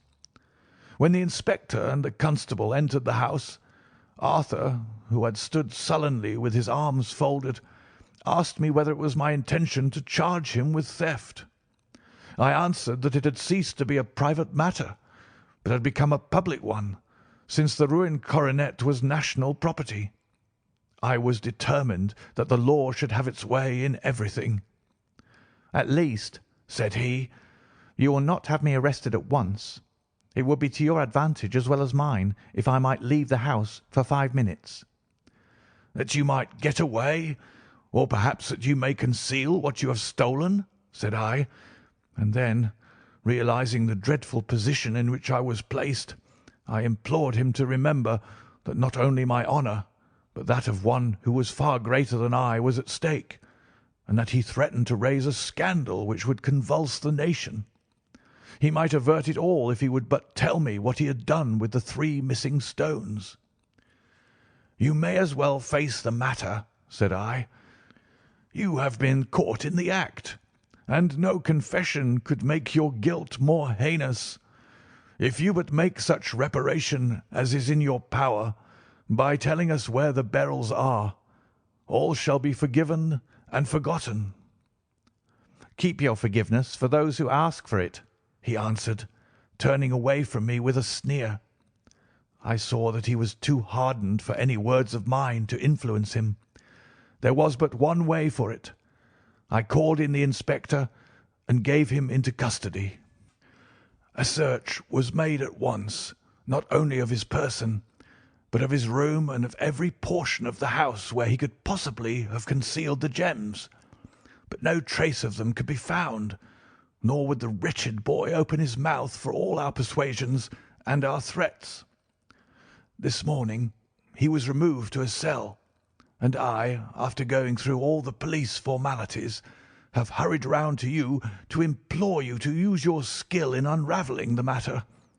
The police have openly confessed that they can at present make nothing of it. You may go to any expense which you think necessary. I have already offered a reward of £1,000. My God, what shall I do? I have lost my honour, my gems, and my son in one night. Oh, what shall I do?" He put a hand on either side of his head and rocked himself to and fro, droning to himself like a child whose grief has got beyond words. Sherlock Holmes sat silent for some few minutes, with his brows knitted and his eyes fixed upon the fire. "Do you receive much company?" he asked. "None, save my partner with his family and an occasional friend of Arthur's. Sir George Burnwell has been several times lately. No one else, I think." "Do you go out much in society?" "Arthur does. Mary and I stay at home. We neither of us care for it." "That is unusual in a young girl." "She is of a quiet nature. Besides, she is not so very young. She is 24. "This matter, from what you say, seems to have been a shock to her also." "Terrible. She is even more affected than I." "You have neither of you any doubt as to your son's guilt?" "How can we have when I saw him with my own eyes, with the coronet in his hands?" "I hardly consider that a conclusive proof. Was the remainder of the coronet at all injured?" "Yes, it was twisted." "Do you not think, then, that he might have been trying to straighten it?" "God bless you. You are doing what you can for him and for me, but it is too heavy a task. What was he doing there at all? If his purpose were innocent, why did he not say so?" "Precisely. And if it were guilty, why did he not invent a lie? His silence appears to me to cut both ways. There are several singular points about the case. What did the police think of the noise which awoke you from your sleep?" "They considered that it might be caused by Arthur's closing his bedroom door." "A likely story. As if a man bent on felony would slam his door so as to wake a household. What did they say, then, of the disappearance of those gems?" "They are still sounding the planking and probing the furniture in the hope of finding them." "Have they thought of looking outside the house?" "Yes, they have shown extraordinary energy. The whole garden has already been minutely examined." "Now, my dear sir," said Holmes, "is it not obvious to you now that this matter really strikes very much deeper than either you or the police were at first inclined to think? It appeared to you to be a simple case. To me it seems exceedingly complex. Consider what is involved by your theory. You suppose that your son came down from his bed, went at great risk to your dressing-room, opened your bureau, took out your coronet, broke off by main force a small portion of it, went off to some other place, concealed 3 gems out of the 39 with such skill that nobody can find them, and then returned with the other 36 into the room in which he exposed himself to the greatest danger of being discovered. I ask you now, is such a theory tenable?" "But what other is there?" cried the banker with a gesture of despair. "If his motives were innocent, why does he not explain them?" "It is our task to find that out," replied Holmes. "So now, if you please, Mr. Holder, we will set off for Streatham together, and devote an hour to glancing a little more closely into details." My friend insisted upon my accompanying them in their expedition, which I was eager enough to do, for my curiosity and sympathy were deeply stirred by the story to which we had listened. I confess that the guilt of the banker's son appeared to me to be as obvious as it did to his unhappy father, but still I had such faith in Holmes's judgment that I felt that there must be some grounds for hope as long as he was dissatisfied with the accepted explanation. He hardly spoke a word the whole way out to the southern suburb, but sat with his chin upon his breast and his hat drawn over his eyes, sunk in the deepest thought. Our client appeared to have taken fresh heart at the little glimpse of hope which had been presented to him, and he even broke into a desultory chat with me over his business affairs. A short railway journey and a shorter walk brought us to Fairbank, the modest residence of the great financier. Fairbank was a good-sized square house of white stone, standing back a little from the road. A double carriage sweep with a snow-clad lawn stretched down in front to 2 large iron gates which closed the entrance. On the right side was a small wooden thicket which led into a narrow path between 2 neat hedges stretching from the road to the kitchen door and forming the tradesman's entrance. On the left ran a lane which led to the stables and was not itself within the grounds at all, being a public, though little used, thoroughfare. Holmes left us standing at the door and walked slowly all round the house, across the front, down the tradesman's path, and so round by the garden behind into the stable lane. So long was he that Mr. Holder and I went into the dining room and waited by the fire until he should return. We were sitting there in silence when the door opened, and a young lady came in. She was rather above the middle height, slim, with dark hair and eyes, which seemed the darker against the absolute pallor of her skin. I do not think that I have ever seen such deadly paleness in a woman's face. Her lips, too, were bloodless, but her eyes were flushed with crying. As she swept silently into the room, she impressed me with a greater sense of grief than the banker had done in the morning, and it was the more striking in her as she was evidently a woman of strong character, with immense capacity for self-restraint. Disregarding my presence, she went straight to her uncle and passed her hand over his head with a sweet womanly caress. "You have given orders that Arthur should be liberated, have you not, Dad?" she asked. "No, no, my girl. The matter must be probed to the bottom." "But I am sure that he is innocent. You know what woman's instincts are. I know that he has done no harm, and that you will be sorry for having acted so harshly." "Why is he silent, then, if he is innocent?" "Who knows? Perhaps because he was so angry that you should suspect him." "How could I help suspecting him when I actually saw him with the coronet in his hand?" "Oh, but he had only picked it up to look at it. Oh, do take my word for it that he is innocent. Let the matter drop and say no more. It is so dreadful to think of our dear Arthur in prison." "I shall never let it drop until the gems are found. Never, Mary. Your affection for Arthur blinds you as to the awful consequences to me. Far from hushing the thing up, I have brought a gentleman down from London to inquire more deeply into it." "This gentleman?" she asked, facing round to me. "No, his friend. He wished us to leave him alone. He is round in the stable lane now." "The stable lane?"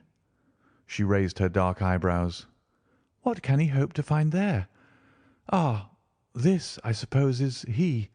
I trust, sir, that you will succeed in proving What I feel sure is the truth, that my cousin Arthur is innocent of this crime."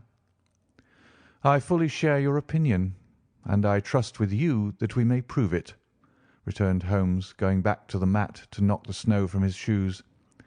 "I believe I have the honour of addressing Miss Mary Holder. Might I ask you a question or two?" "Pray do, sir, if it may help to clear this horrible affair up." "You heard nothing yourself last night?" "Nothing, until my uncle here began to speak loudly. I heard that, and I came down." "You shut up the windows and doors the night before. Did you fasten all the windows?" "Yes." "Were they all fastened this morning?" "Yes." "You have a maid who has a sweetheart. I think that you remarked to your uncle last night that she had been out to see him." "Yes, and she was the girl who waited in the drawing-room and who may have heard uncle's remarks about the coronet." "I see. You infer that she may have gone out to tell her sweetheart, and that the two may have planned the robbery." "But what is the good of all these vague theories?" cried the banker impatiently, "when I have told you that I saw Arthur with the coronet in his hands?" "Wait a little, Mr. Holder. We must come back to that. About this girl, Miss Holder. You saw her return by the kitchen door, I presume?" "Yes, when I went to see if the door was fastened for the night." And taking out the diadem, he laid it upon the table. It was a magnificent specimen of the jeweller's art, and the 36 stones were the finest that I have ever seen. At one side of the coronet was a cracked edge, where a corner holding 3 gems had been torn away. "Now, Mr. Holder," said Holmes, "here is the corner which corresponds to that which has been so unfortunately lost. Might I beg that you will break it off?" The banker recoiled in horror. "I should not dream of trying," said he.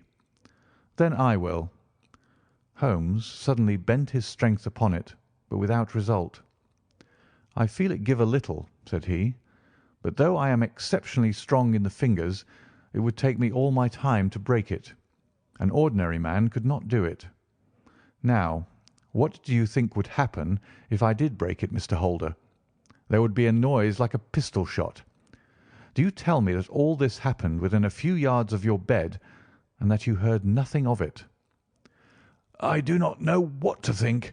It is all dark to me." "But perhaps it may grow lighter as we go. What do you think, Miss Holder?" "I confess that I still share my uncle's perplexity." "Your son had no shoes or slippers on when you saw him?"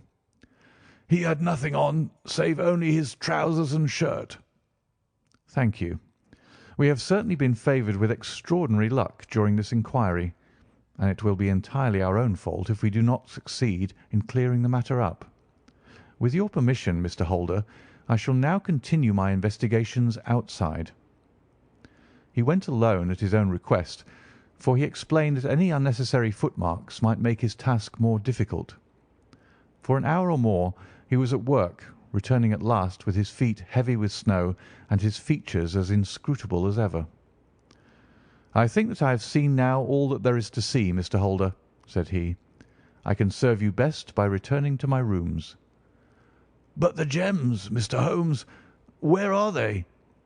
"I cannot tell." The banker wrung his hands.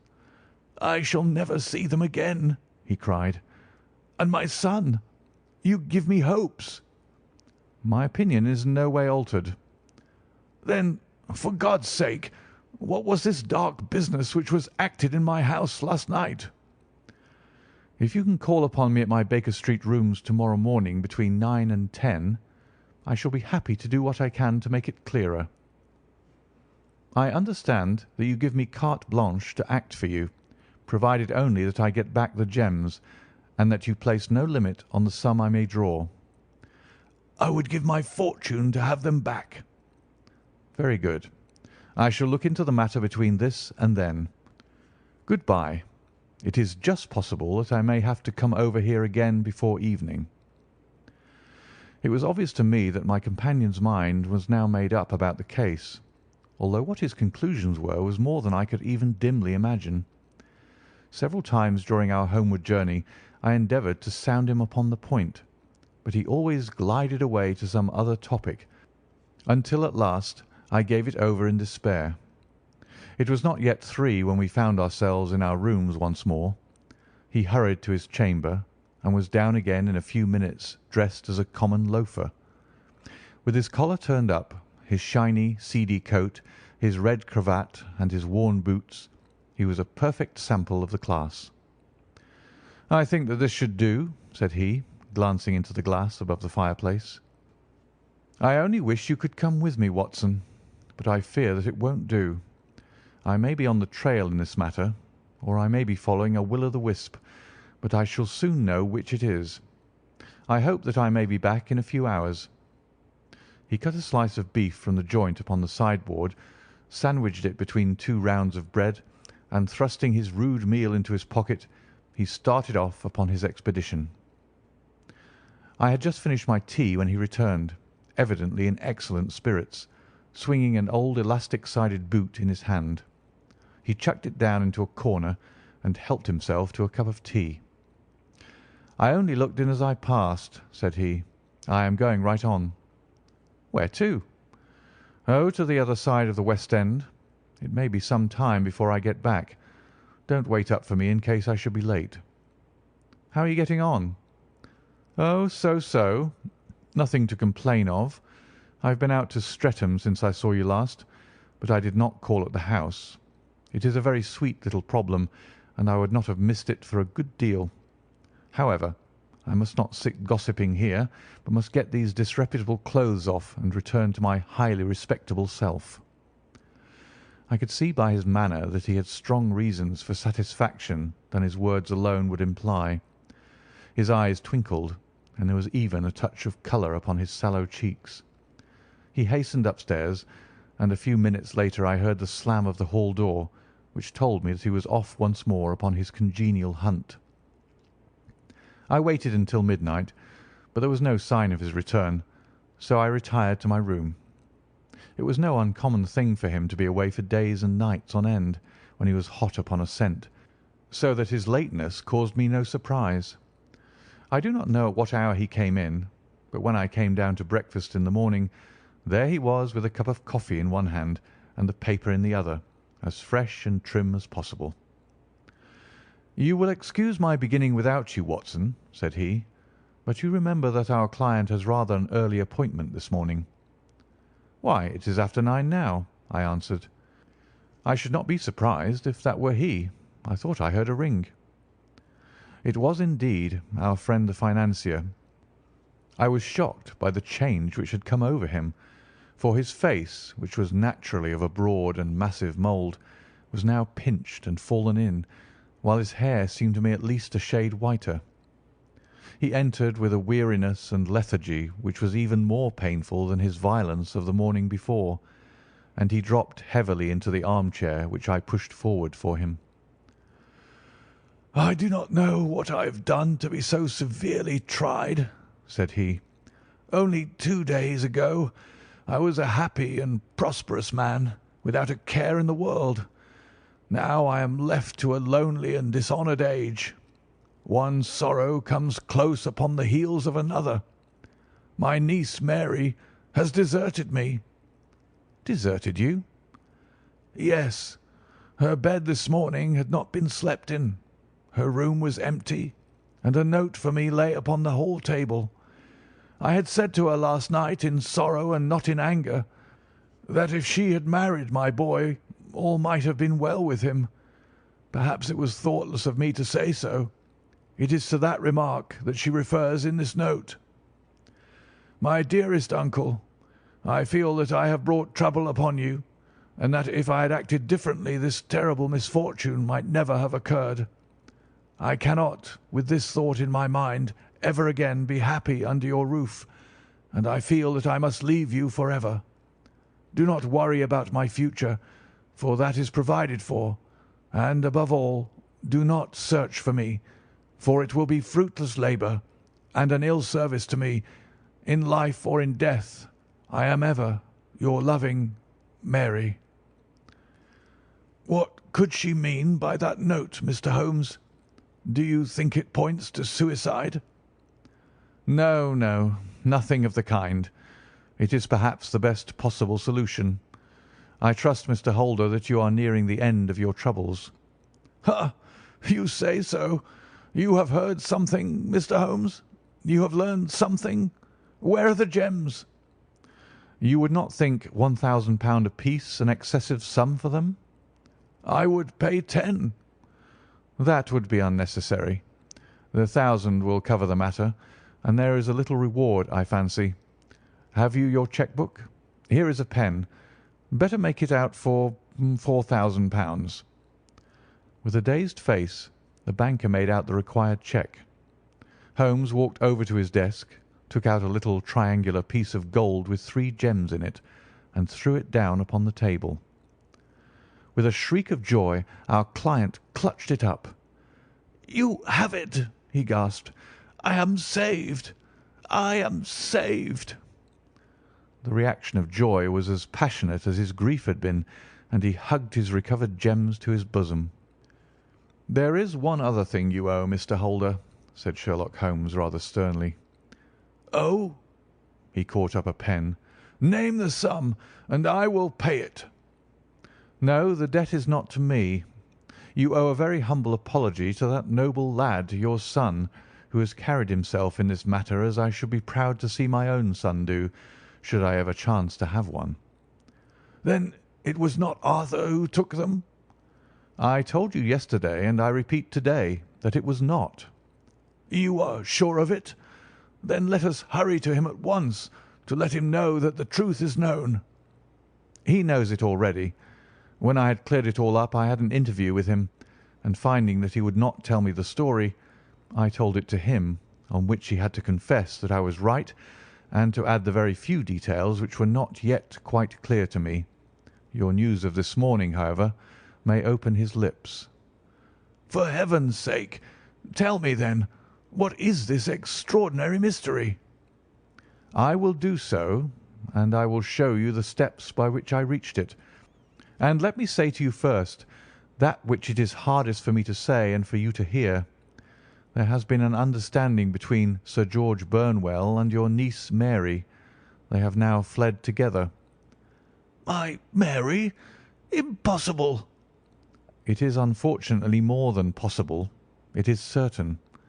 Neither you nor your son knew the true character of this man when you admitted him into your family circle. He is one of the most dangerous men in England, a ruined gambler, an absolutely desperate villain, a man without heart or conscience. Your niece knew nothing of such men. When he breathed his vows to her, as he had done to 100 before her, she flattered herself that she alone had touched his heart. The devil knows best what he said, but at least she became his tool, and was in the habit of seeing him nearly every evening." "I cannot, and I will not believe it!" cried the banker with an ashen face. "I will tell you then what occurred in your house last night. Your niece, when you had, as she thought, gone to your room, slipped down and talked to her lover through the window which leads into the stable lane. His footmarks had pressed right through the snow, so long had he stood there. She told him of the coronet. His wicked lust for gold kindled at the news, and he bent her to his will. I have no doubt that she loved you, but there are women in whom the love of a lover extinguishes all other loves, and I think that she must have been one. She had hardly listened to his instructions when she saw you coming downstairs, on which she closed the window rapidly and told you about one of the servants' escapade with her wooden-legged lover, which was all perfectly true. Your boy Arthur went to bed after his interview with you, but he slept badly on account of his uneasiness about his club debts. In the middle of the night he heard a soft tread pass his door, so he rose and, looking out, was surprised to see his cousin walking very stealthily along the passage until she disappeared into your dressing-room. Petrified with astonishment, the lad slipped on some clothes and waited there in the dark to see what would come of this strange affair.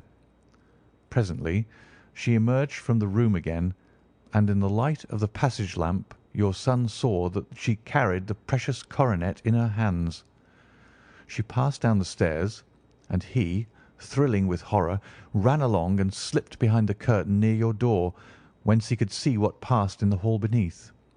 He saw her stealthily open the window, hand out the coronet to someone in the gloom, and then, closing it once more, hurry back to her room, passing quite close to where he stood hid behind the curtain. As long as she was on the scene he could not take any action without a horrible exposure of the woman whom he loved. But the instant that she was gone, he realized how crushing a misfortune this would be for you, and how all-important it was to set it right. He rushed down, just as he was, in his bare feet, opened the window, sprang out into the snow, and ran down the lane, where he could see a dark figure in the moonlight. Sir George Burnwell tried to get away, but Arthur caught him, and there was a struggle between them, your lad tugging at one side of the coronet, and his opponent at the other. In the scuffle, your son struck Sir George and cut him over the eye. Then something suddenly snapped, and your son, finding that he had the coronet in his hands, rushed back, closed the window, ascended to your room, and had just observed that the coronet had been twisted in the struggle, and was endeavouring to straighten it, when you appeared upon the scene. "Is it possible?" gasped the banker. You then roused his anger by calling him names at a moment when he felt that he had deserved your warmest thanks.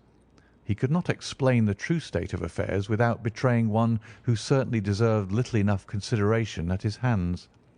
He took the more chivalrous view, however, and preserved her secret. "And that was why she shrieked and fainted when she saw the coronet," cried Mr. Holder. "Oh, my God, what a blind fool I have been! And his asking to be allowed to go out for 5 minutes. The dear fellow wanted to see if the missing piece were at the scene of the struggle. How cruelly I have misjudged him!" "When I arrived at the house," continued Holmes, "I at once went very carefully round it to observe if there were any traces in the snow which might help me. I knew that none had fallen since the evening before, and also that there had been a strong frost to preserve impressions.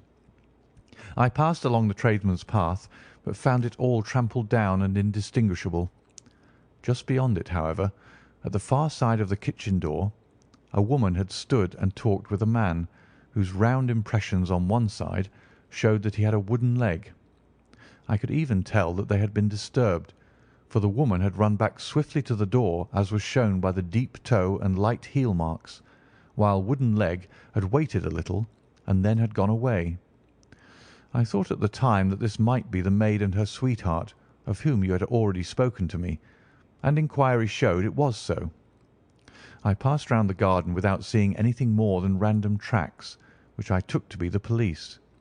But when I got into the stable lane, a very long and complex story was written in the snow in front of me. There was a double line of tracks of a booted man, and a second double line, which I saw with delight belonged to a man with naked feet. I was at once convinced from what you had told me that the latter was your son. The first had walked both ways, but the other had run swiftly, and as his tread was marked in places over the depression of the boot, it was obvious that he had passed after the other.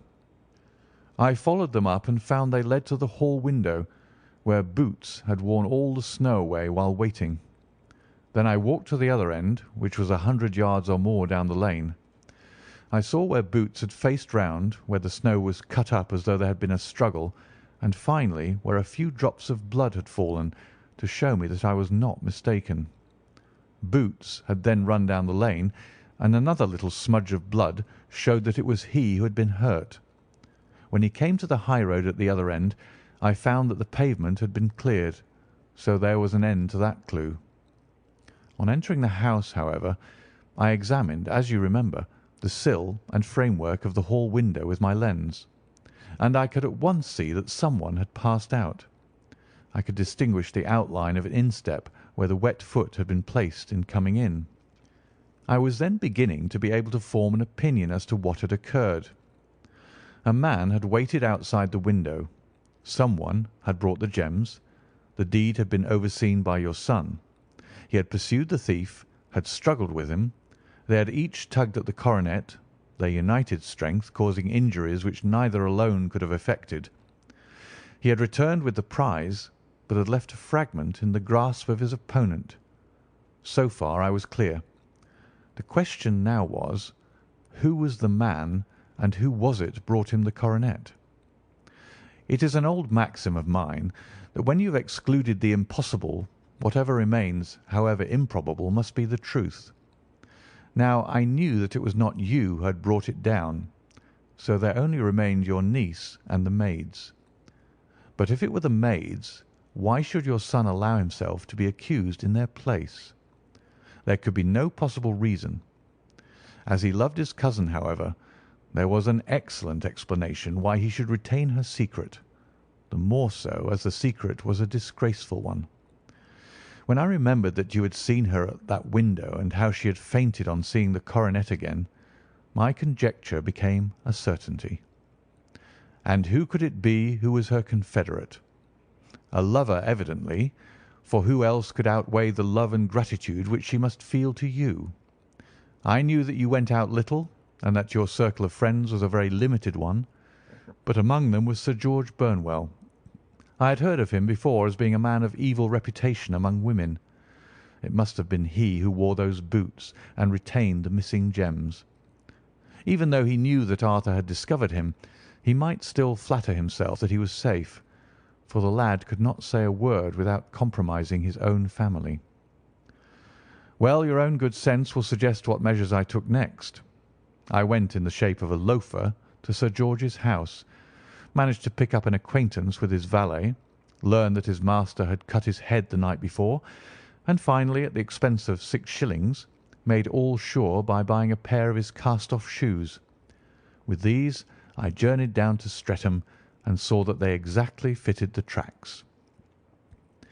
"I saw an ill-dressed vagabond in the lane yesterday evening," said Mr. Holder. Precisely. It was I.